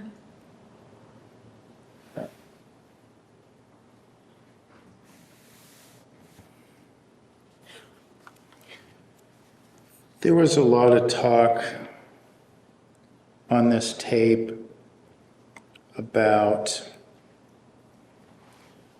photo shoots and pornography and the porn star thing and pictures of you with semen on your face, making quote unquote legitimate porn.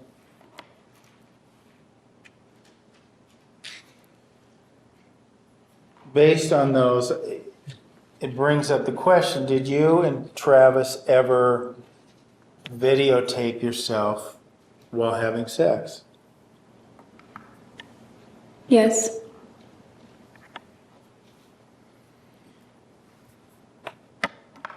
And whose desire was for that to take place?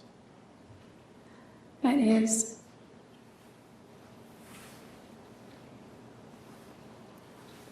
And these videos, how were they made? On a digital camera. It was only one video. There wasn't plural. What's that? There was just one video. One video. And when was that video made? On June 4th, 2008. But it sounds to me like, so all this talk beforehand in May, you're saying that before June of 2008, there was no recording or pictures or things of that nature. Is that what you're telling us? No, I'm only telling you that there was no video. Okay. So we saw the pictures that were taken of you on June 4th of 2008. Did he take other pictures of you? Yes. And when did he do this? Was this a consistent thing that happened on a lot of sexual encounters? No, it's something I had to, I guess, build up the courage to do. I hadn't done that with previous boyfriends, except one photo that Daryl snapped one time with my phone, and it was deleted. And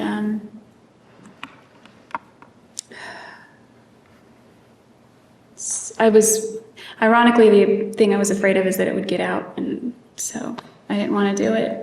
And so What do you mean get out? he wanted me to email him some pictures, or maybe phone pictures, send him. And he began requesting this very early in our friendship/relationship in 2006, and I refused. Is that the time of on November 11th, 2006, when he sent you the picture of his penis? Is that when he began requesting those pictures? No, it was prior to that. Okay.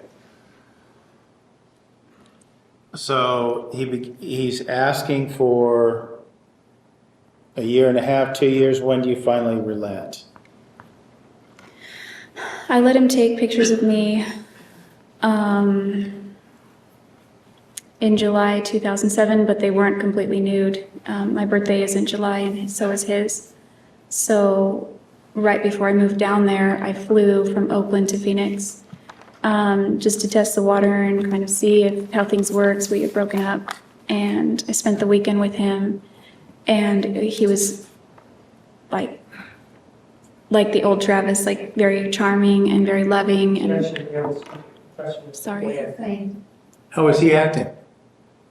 He was treating me very well, almost like he was trying to court me again, and which I believed he was. And it kind of sealed the deal, like, for me. Again, your question. Did his behavior motivate you? Did he talk you into taking the pictures? Did he charm you into it? He had to do a lot of coaxing and begging and pleading up to that entire point over all those months. So he bought me some lingerie from Victoria's Secret as a birthday gift, and he joked that it was his selfish birthday gift to me. And so when I tried it on, he wanted to take photos, and I let him. He what? I let him. After all this kindness, you relent, you take pictures. What's he take pictures of? My body. Well, are they more similar to the pictures of you laying on the bed, or are they more similar to the pictures where he seemingly has the camera a couple inches from your vagina? I would say somewhere in between that. He just got different angles up close. But I was wearing lingerie. Okay. And part of the agreement was to be that these were to be deleted, is that what we're hearing? Yeah, I told him we can do it only if we delete them after. It was my camera anyway, so they were going to get deleted regardless. But that's how he got me to do it. So we agreed to delete them. Okay.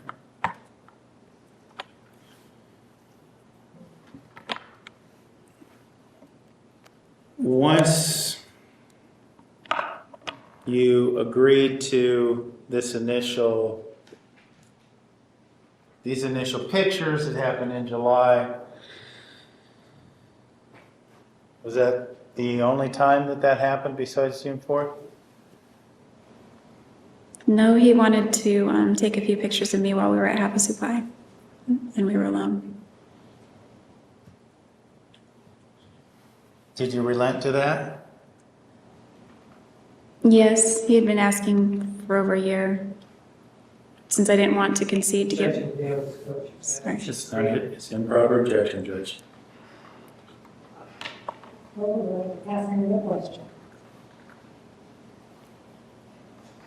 Did you wind up taking photographs? Did you wind up allowing Mr. Alexander to take photographs of you, nude photograph at Havasu Pie? No, they weren't nude. They were in my bikini. Were you wearing all your bikini? Yes. Were those to be deleted or were those for him to keep? I wouldn't have let him keep them at that point. What's that? I'm sorry. I don't know if they were deleted. Because I think I saved a couple that were normal, like just one of me standing there and some of us as in a group shot.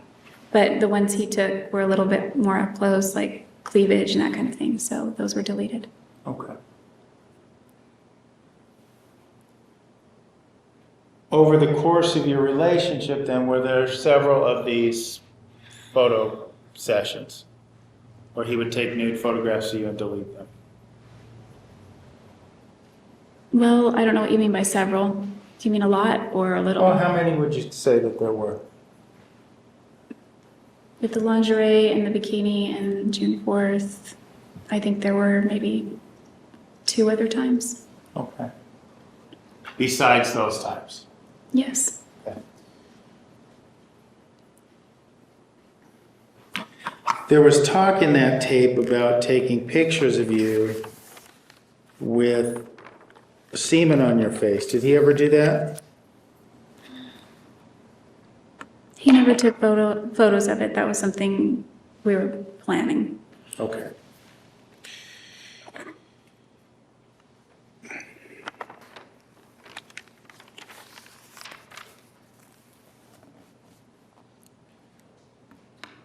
There was also reference in this tape to Ehrenberg. Early in your testimony, you had told us about a trip you made to Ehrenberg with Travis. Refresh our memory, when was that? It would have been in October 2006. Was that the only trip you made to Ehrenberg For that with trip. Travis? Yes. Yes. And this was the kind of weekend trip that you discussed earlier, right? Yes. Okay. You mentioned on the tape about grinding in Ehrenberg. Is that what took place, apart from oral sex? Yes. It also sounds like from the tape, it would be someone listening to the tape, someone would walk away with the impression that he was also proselytizing to you about the Book of Mormon on this trip to Ehrenberg. Is that correct? I would say so. We discussed some things about it and some of the doctrines, a few stories in the Book of Mormon. So this weekend in Ehrenberg includes oral sex, grinding, grabbing your buttocks at a truck stop, and proselytizing about the Book of Mormon. And a movie. Objection asked and answered. And a movie, right? Is that the weekend? Yes, and dinner at Sizzler. Dinner at Sizzler on burning some CDs.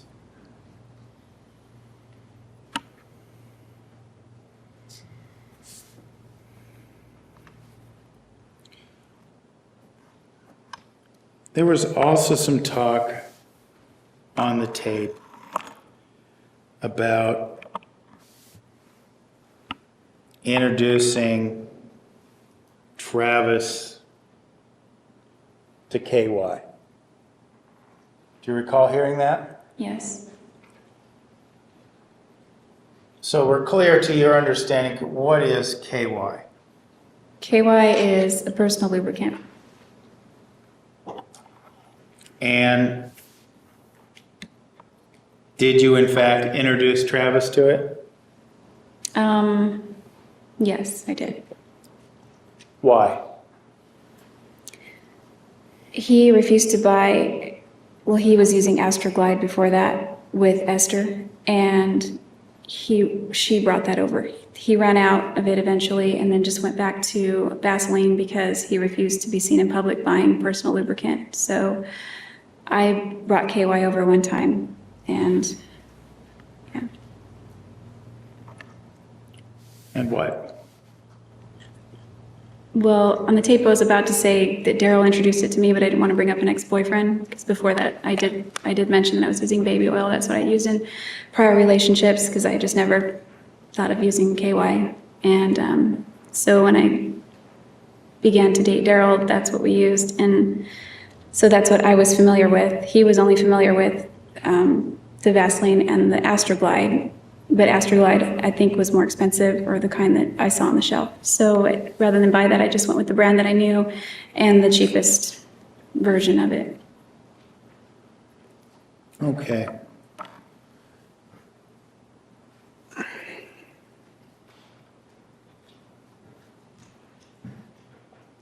What was the KY used for? For sex, Anal sex?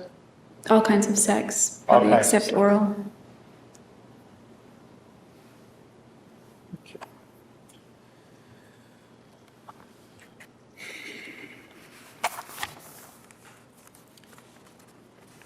There was also some discussion about Mr. Alexander, and I'm paraphrasing here,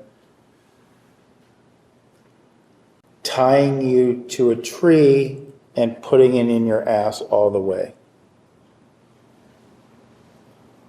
What was that a reference to your understanding? Objection, lack of foundation, is talking about the time when she said she liked it. Rephrase the question. On this tape, you talk about, Mr. Alexander talks about how he wants to zip tie you to a tree and put it in your ass deep, right? Remember that? Yes, There's no mistake in what we're talking about here, right? yes. No, Okay. there's no mistake.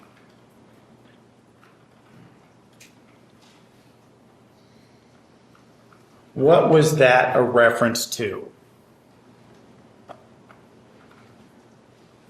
That was a reference to a photo shoot that he wanted to do out in the woods somewhere. And he had a fantasy that he had for quite some time since before I met him, where he wanted to. Objection, lack of foundation, how would she know? She's describing it, Your Honor, Judge, please. the way it works is I make the objection and you rule. Yes, Okay. follow up with another question. Sustained. He wanted to do a photo shoot of what? He wanted me to dress up like Little Red Riding Hood. And you said this was to take place in the woods. Where? Well, he wanted me to find a spot because he was coming up to Wairika. There is a lot of forest up there. So there are trails and things near a park called Greenhorn. It's toward the southern end of town, and it goes into the woods quite a ways. And I figured if we went early in the morning or late at night, we could find a spot there and we wouldn't have to worry about any hikers or anybody coming upon us, because that would have been mortifying. Were you tentative about having sex in public? Very much, yes.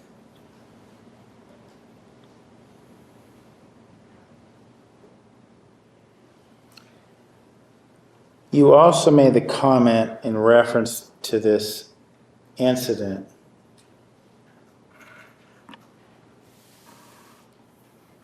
that it's so debasing, I like it. You recall saying that or hearing yourself say that? Yes, I do. What did you mean by that? Well, when he said tie you to a tree and put it in your ass, the first image that flew to mind was this scene from the movie Me, Myself, and Irene, where toward the end there's some kind of antagonist or bad guy or some guy in the movie where he is tied to a tree with his arms around the tree and his pants are pulled down, and a chicken or a duck or a goose or something, his beak and head are shoved up his butt, and it was a really awful scene in the movie. It's supposed to be funny, but it was disgusting to me. So when he said that, and I could only think that, man, not that that really happened, it was just a movie, but I thought, how degrading. And so I said that, and then as I said, it's so degrading, I didn't want him to feel bad for expressing himself and his fantasies. So I quickly added, I like it, just so he didn't feel like I was insulting his personal fantasies. Pleasing him was still important to you, even in May of 2008 after you'd moved back home? Yes.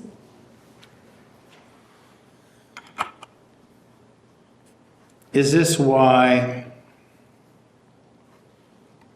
you made many a comment to him, complimentary? Is this why you complimented his stamina? Objection maybe. Overruled. Jimmy answered. Yes, Travis thrived on compliments. Is this why you called him superhuman? Yes. Is this why you were so complimentary of his genitalia? Yes.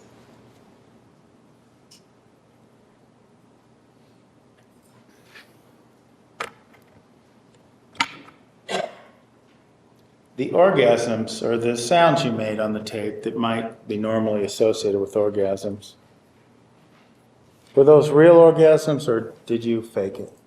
I was faking them. Why?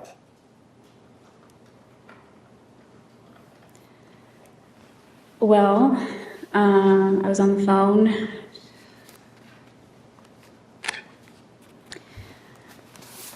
Sorry, it's kind of embarrassing. It's okay, take your time. I was faking them because,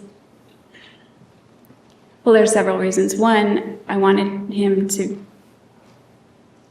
be, well, he was turned on by it, so I wanted him to be turned on. I wanted him to like it.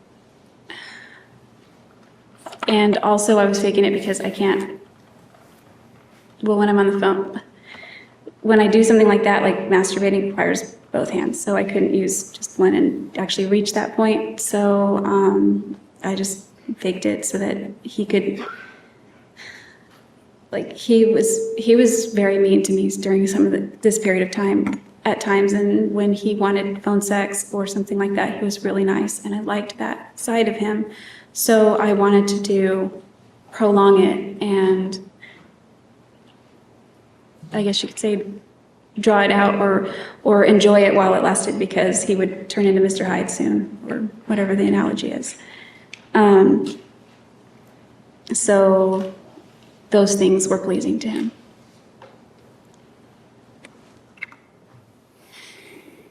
Okay.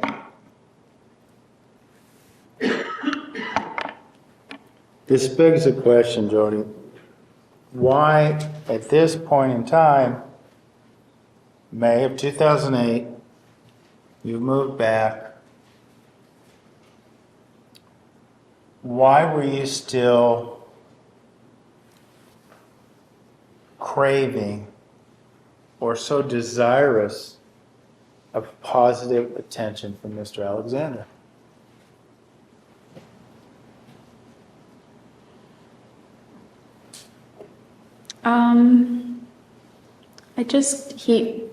When he was nice to me, it reminded me, he made me feel better.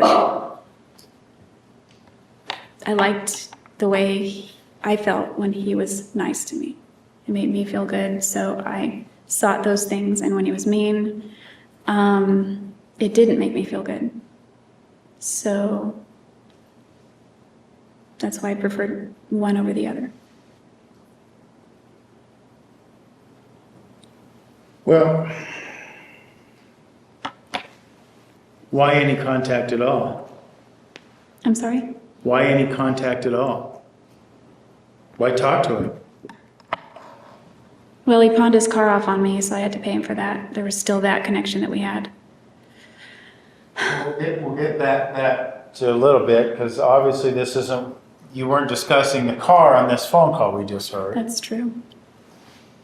And you also mentioned even earlier that night you were having chats with him over the internet, right? Yes. Okay.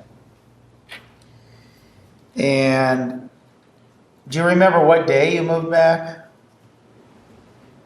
I don't recall the specific day, but it was in the first half of April Okay. 2008.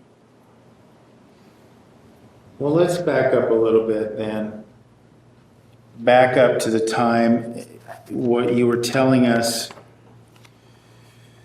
when we ended yesterday. You had said that after this incident where you were kicked in the ribs and then kicked in the hand and suffered the injury that you showed us on your finger, you realized, you told us you were one of them. And if I understood you correctly, that was a reference to a battered woman, one of these women that don't call the police when their boyfriend abuses them, right? Yeah, women that just put up with it.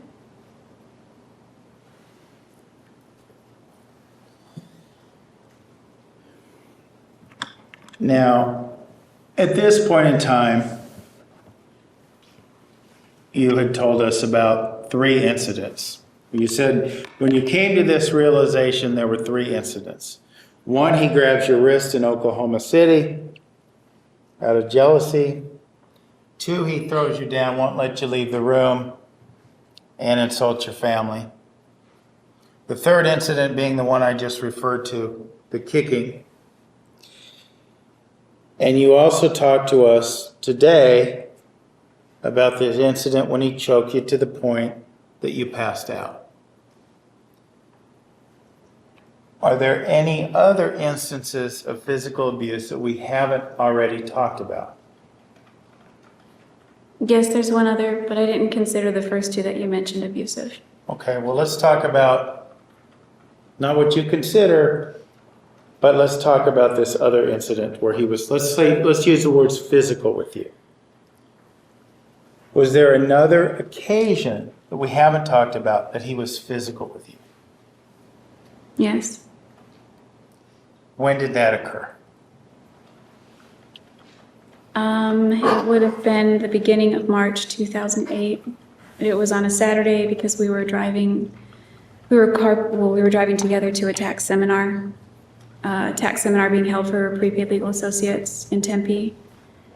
And we were on the freeway and we began to argue about, I was moving back to California.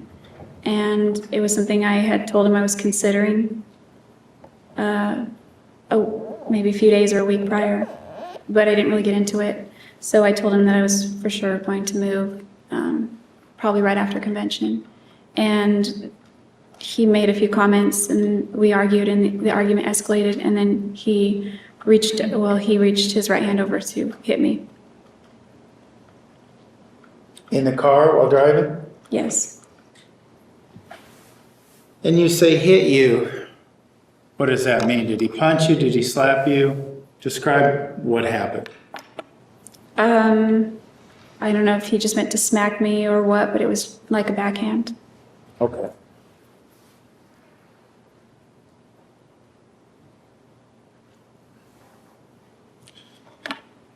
And so we're clear, prior to June 4th, was that the last time he was physically violent with you?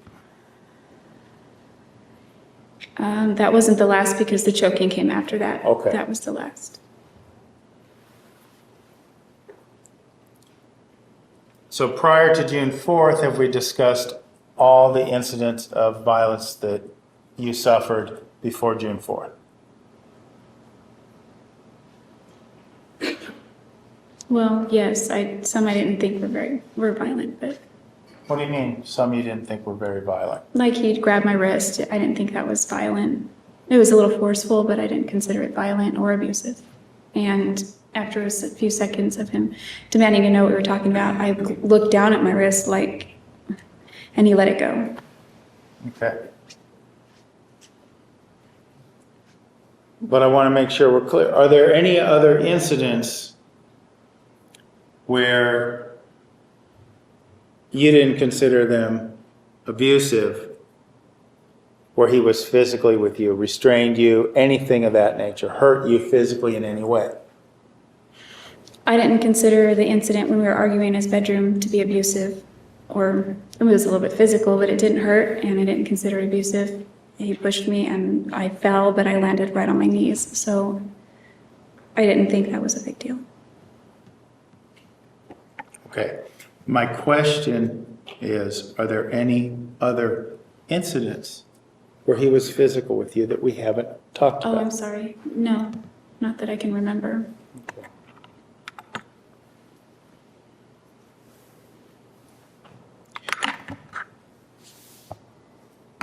You tell Travis that you're going to move back to Wairika, or California, excuse me.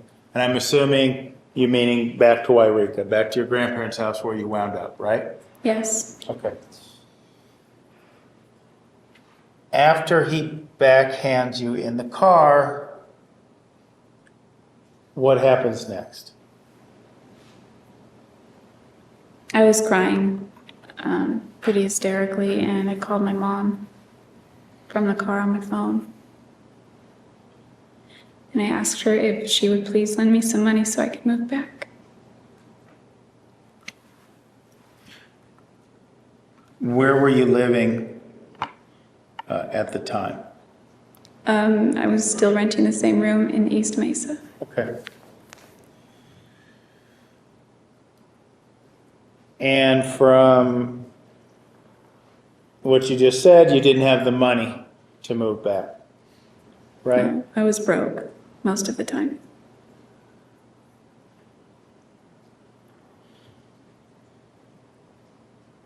Why were you broke?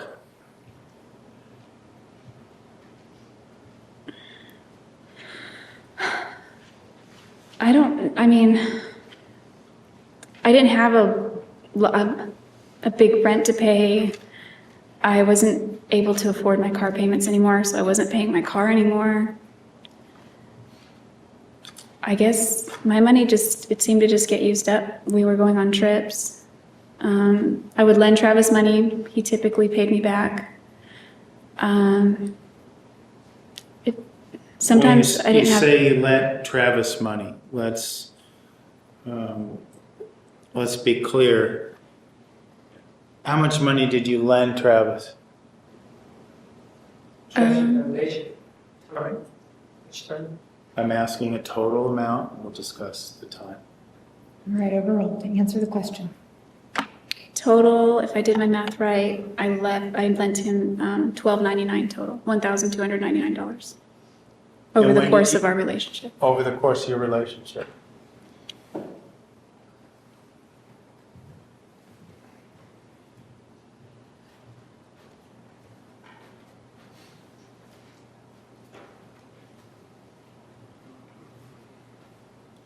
Did you lend him any money in 2008? Yes, Lend him any money in January 2008? yes. May I approach, Your Honor? Jodi, I want to show you what's been marked as Exhibit 436.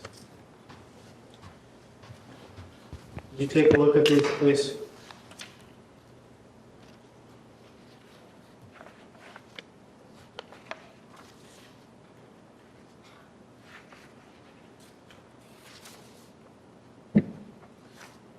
You recognize those? Yes, What are they're canceled checks that I wrote out to Travis. they? And the first check, when was that written? January 11th, 2008.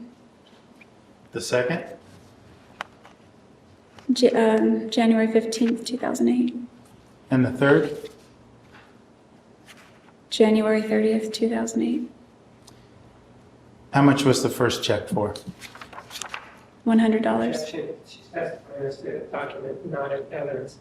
I have no objection if she moves it, if they move it into evidence, but And we'll move it into evidence. Any objection? no. 436 is admitted. Before we have it marked, Jodi, how much was the first check for? $100. And why did you give Travis $100? Or why did you write him a check for $100? I don't remember specifically what he needed it for, but it had to go in his bank account, his checking account. And the second check? $699. And what was that for?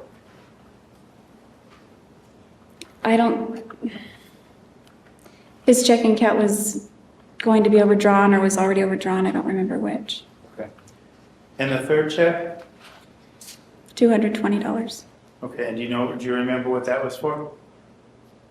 I think it was to put toward his mortgage. Okay.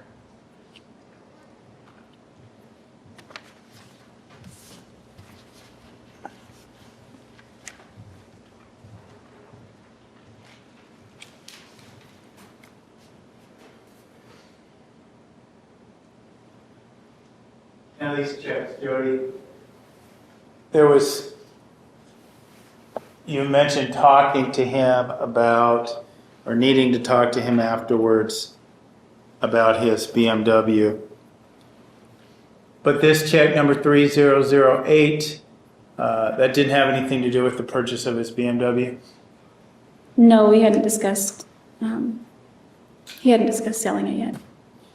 And likewise, check number 3009 to Travis for $699. That also had nothing to do with the BMW? No. And the final check, 3012, for $220, that also didn't have anything to do with the BMW. Is that correct? No, he wasn't selling it to me yet at that time. So, if I'm doing my math right, looks like you gave Travis over $900 in January 2008. Is that right? About that, yes. Did you really have that kind of extra money to give, to lend? At times, the money was in my account, but it was generally allocated to my own bills. This money that was generally allocated to your own bills, why did you give it to Travis? Or lend it to Travis? He needed it. Didn't you need it? He promised he would pay it back before any other checks cleared my account or before I needed to make payments to for my own bills. Did that always happen? What? Did he pay you back before you needed to pay your own bills? Not always, but usually. Did you have checks bounce because of this? Yes, I had a lot of checks bounced that month. A lot of fees. Did Travis pay those fees for you? No, he screamed at me for incurring them. Did he pay the $900-something back to you? Eventually he did, yes. Eventually meaning, do you know how much later? Months? It weeks? wasn't too much later. One payment was late to the point that I got a bunch of fees that hit my account that I wasn't overdraft fees. And that was the only time it was late, I think, that I remember. Did your bills go unpaid? I don't remember if Washington Mutual covered the bill and just charged me a fee, expecting me to put money back in my account, or if there were payments that were returned to the people or companies or creditors or whoever I was paying. Okay.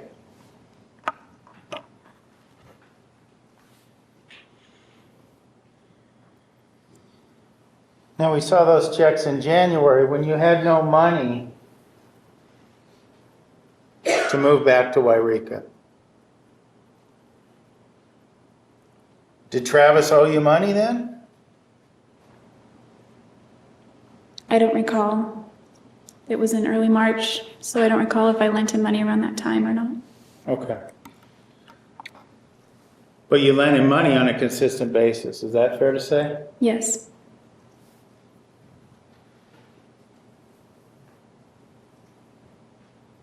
So after you call your mother and ask for money to move back to Wairika,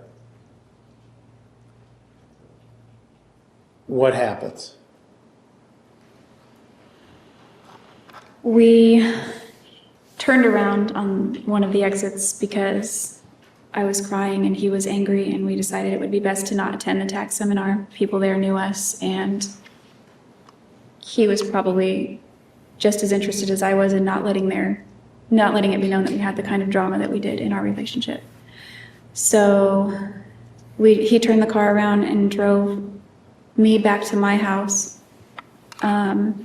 The phone conversation with my mom had ended, and he pulled up to my house, and we had talked part of the rest of the way a little more calmly.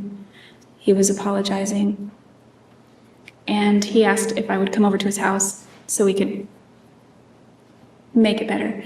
And What do you mean, make it better? well, it wasn't really discussed, but the implication was make-up sex or something to that effect. So I leaned in to give him a kiss on his cheek, and he turned and kissed me on the lips, which I felt was very affectionate because by this point in our relationship, he wasn't really kissing me on the lips at all. And then he walked me to my door, and he told me that he loved me. And so I changed out of the business clothes that I was wearing into just more casual clothes, and I cleaned myself up a little bit because I had been crying. And then I swung by Starbucks to get him a cookies and cream frappuccino, and I think I got a strawberry. And then I drove to his house, and we hung out. So he hits you in the face. Then if I heard you right, in the car later when he's at the home, he tells you he loves you, right? Did I hear that right? Yes. And I'm sorry, he didn't hit me in the face. you said he slapped you in the car. when He you were did. driving. He Yeah. did. But it wasn't in the face. Okay, where was it? I don't know, he might have been aiming for my face because it was just to the side, but I turned my head and it was kind of more like my jaw and like this area, my neck sort of in my jaw. Okay. We kind of argued about that too. So after dodging a slap to the face, and he tells you he loves you and wants make-up sex, not so many words, and then you go over to his house with items from Starbucks. Is that accurate? Yes, 2 frappuccinos. Okay, 2 frappuccinos. And you've already decided you want to move back home, right? Yes. Why did you decide at this point in time, before we go into what happened afterwards, why do you pick up the phone to call your mother to move back to Wairika? Why do you want to move back to Wairika? So we're in the beginning of March, and I decided actually during Christmas that I wanted to move back there because I was there with my family. I was broke, so my mom paid for me to fly back for Christmas. I flew into Sacramento. My dad picked me up, and I'm sorry. No, she's describing why. Ask another question. What was the motivation or the sudden urgency for you to pick up the phone in March and say, Mom, I want to move back home? Because it was miserable in the car, and my mom and I don't have a very great relationship, but it just sounded, I knew she would help me if I needed help. Why did you want to get out of Mesa so quickly? I didn't have a way to get out, and it was miserable. I wanted to leave, but it wasn't What right was away. miserable, Jodi? What was miserable? My relationship, my circumstances, how things were going. Your relationship with Travis? Yes. The circumstances being how he treated you? Yes, the roller coaster we were always on. What do you mean by roller coaster? The ups and downs. The ups were great and the downs were horrible, and it was a point where it was a horrible point, and so that's why I picked up the phone and called her. So you had considered it earlier for personal reasons, but that day in the car, you realized you wanted to get away from Travis. Is that right?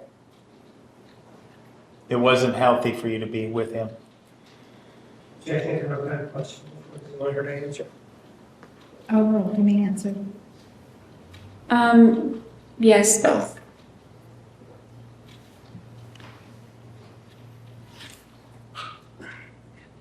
So,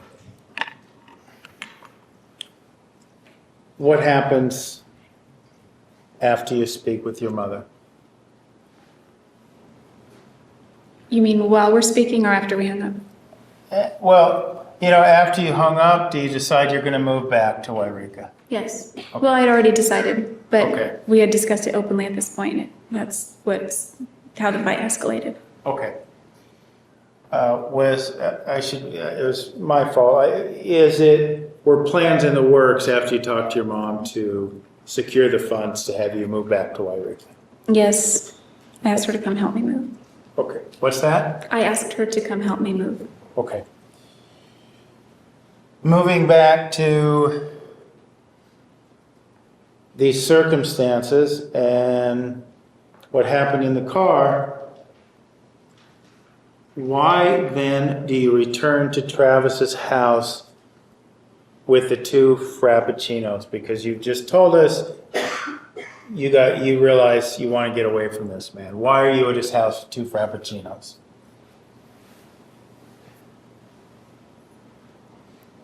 Because it's complicated. I still loved him. He was he had calmed down. He was very tender and gentle by the time we reached my house, and the way we parted was very sentimental.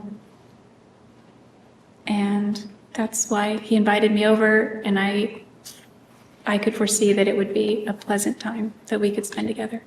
And I wanted that since we had just had such an unpleasant incident.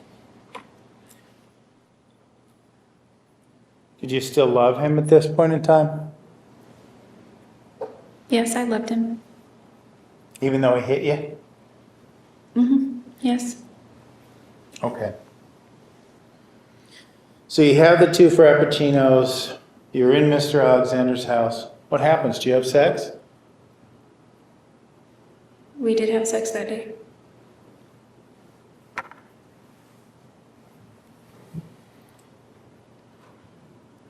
Do you advise him that you're still going to move away? We didn't talk about it.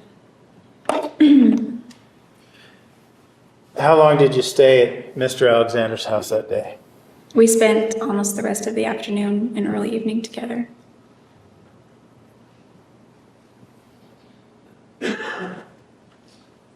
When did you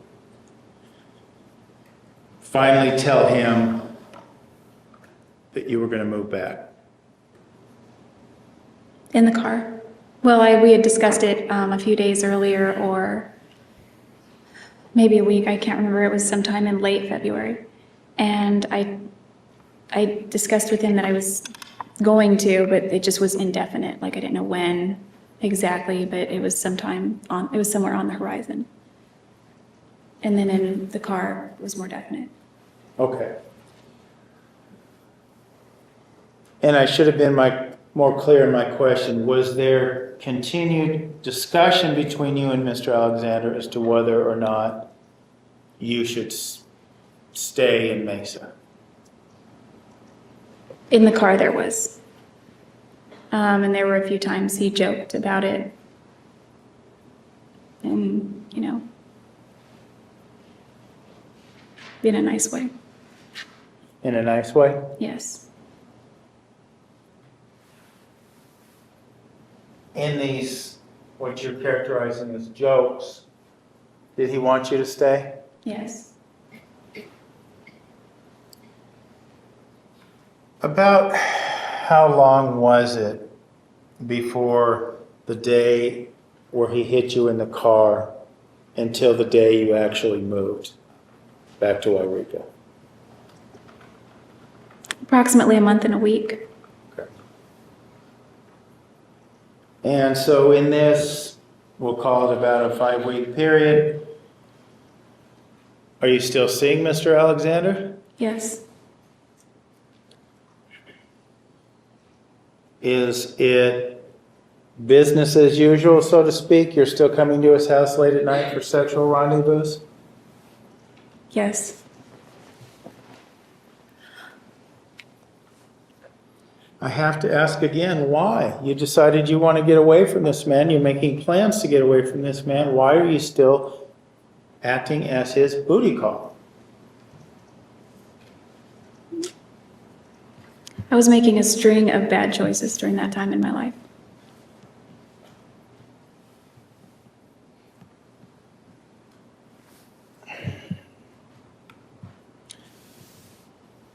You spoke about that you were still living in this home in East Mesa. Did you live there the entire time before you moved back to Wairika? The majority of the time, I moved in with Rachel first, and then she eloped with her boyfriend slash fiance. Okay.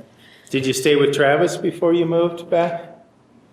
Oh yeah, I did. The last 4 days, or maybe it was somewhere between a week or almost that. Not quite. Did he have roommates at that time? Yes, Did the roommates know you were staying there? I think they did. I parked right in the driveway. Okay. Where were you sleeping? In his bed. Okay.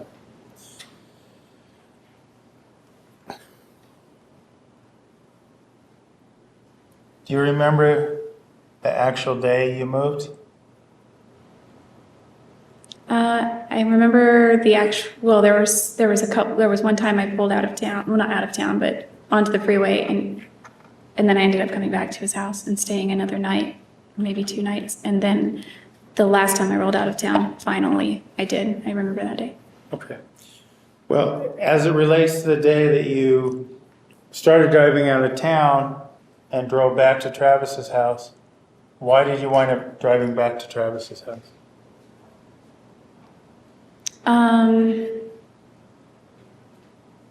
I had been staying with him, and then I went and hooked up my car to a U-Haul. I was taking my car. So then I had it parked.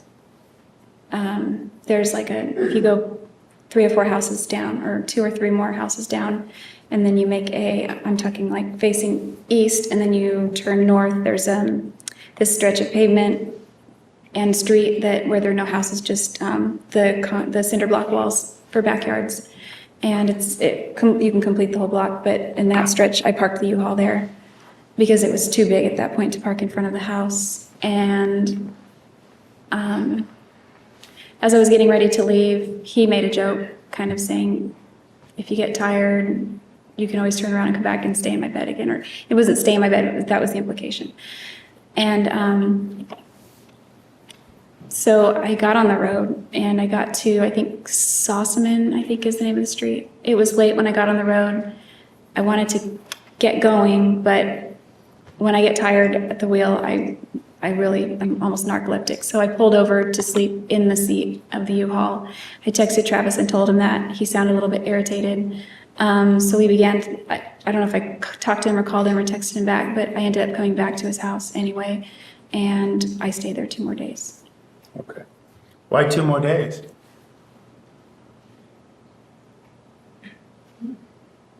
I'm trying to remember if there was I don't know. I know there was a prepaid legal event on the Tuesday that I ended up staying and going to. You mentioned the U-Haul having your car on the back of it. What was your car at that time? 2004 Infiniti G35 Coupe. We also heard from the testimony earlier in this case about the U-Haul and the BMW and the BMW not surviving its experience on the U-Haul.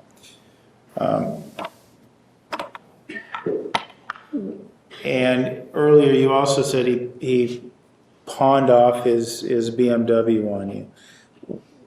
What do you mean by that? What was going on with the BMW at that point in time? What I mean by that was around January, I knew that I needed to give my car back to Infinity Financial, which was the lender, and I couldn't afford the payments anymore. And because I had gone from excellent credit down to having a foreclosure and now soon a repo, and all my credit cards were shot, my credit was shot. So Travis was in the process of looking for a Toyota Prius, and he wanted to unload his BMW, but he said he could get more by selling it private party than trading it in.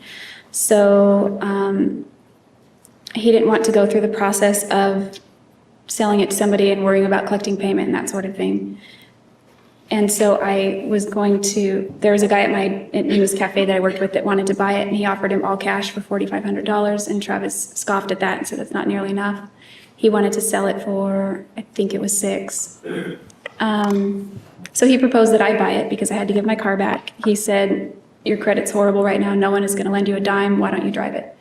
And you can pay me. And he gave me very easy terms to pay him, and I had seen that car break down on him at least 3 times in the time I'd known him, so I was a little bit leery of getting that car. It didn't have a warranty, and one of the reasons I bought the Infiniti was so that I didn't have to worry about my car breaking down.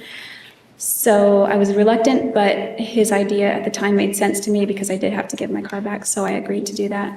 And I drove that car out to the U-Haul Center, which was in Apache Junction, and I bought a tow dolly that has the back wheels on the pavement and the front hiked up, and it was attached to my U-Haul truck. And when I drove there, they had the dolly hooked up and instructed me to drive up onto the dolly. So I did that, and I shut off the car, and the U-Haul guy checked it out for me. He took the keys out of the ignition for me and everything, and then he shut it, and I asked him if he would please lock it. He locked it. And then I took off on the road. It was somewhat near the freeway, and as I was hitting the freeway, I tried to speed up, but it seemed like there was a lot of drag on the vehicle, and it wouldn't really go, even though I was flooring it. And there were some cars driving by honking, and I didn't know if they were honking at me, but as that continued, I wondered what was going on, and I looked out the side view mirrors, and I didn't see anything different or strange. But they continued, more vehicles continued to do that, and they were passing me because I wasn't going fast enough. I was trying to go faster, but it wouldn't speed up. And then I looked again in the side view mirrors, and I noticed a ton of white smoke coming out the back on both sides of the U-Haul truck from behind it. And so I knew that wasn't a good sign. So I pulled off the exit, the next exit that I came upon. I think I was still in Apache Junction. And I didn't want to take it any further because it looked like it was bad. So I pulled off the exit on the exit ramp, on the shoulder of the exit ramp, and I got out to see what was going on with the car. And ultimately, what did you learn happened to the car? Did it suffer any damage? Yes, the car was left in first gear, and I towed it that way, and it was either the engine or the transmission blew up, and there was black oil all over this white pavement, which was the exit ramp, and it was just going everywhere. Okay. And there were pieces of metal on the pavement. And was this on the day that you were, the day that you left and came back, or was this on the day that you ultimately left for good? Neither. That was right before. It was like in the same week period, but it was neither of those days. Okay. Was it before those days then? Yes. Okay. So, was this BMW, was his or yours that you were in the midst of purchasing? Was it drivable? Was it functional? No, it was completely ruined. At least the mechanics of it were. Did you fear telling Travis what happened? Yes. Was very, very worried about that. What were you worried that he would do? Well, he had been, we were like in, I guess you could call it like this period where he was being very sweet, very kind, very loving. I was staying at his house for a couple of nights. I was out of my house and I was afraid of ruining that and pissing him off and having him explode again. And this time I knew it was completely my fault, or maybe U-Haul's fault. We didn't really determine. But basically I was the reason his engine blew up. And he had just told me 2 days earlier, I was loading up the truck and my houseplants were at his house for the entire time that I lived there, because my house, the one I was renting, didn't have a lot of counter space, his did. So my houseplants lived at his house while I was there in Mesa. And so I collected those, put them in the front seat in a box with a seatbelt around it, so if I hit the brakes, they wouldn't go flying. And I left them in the car one night, and this is April. I went to Travis's house, slept in, didn't get back. He drove me back to my house where the U-Haul truck was parked on that day. And I opened the front door and saw they were all wilted brown. I was really bummed because I'd had them for years since I owned my house in Palm Desert. And they were important to me. And so they were all turned brown, and Travis got really pissed off at that. He liked my plants too and was upset that I was taking them back. And then he told me everything I touch turns to shit. So then 2 days later, or a day or 3, I don't remember how many days, but it was the same week after this point, I blew up the engine in his car. So I thought he was really going to lose it then.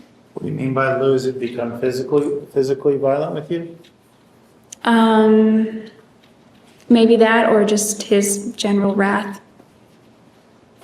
That was usually worse anyway. What's that? Either way, like, I feared him screaming and yelling at me, because to me, that felt worse. All right, ladies and gentlemen, tomorrow morning, 11 o'clock tomorrow. Please remember the admonition. You are excused. Have a nice evening.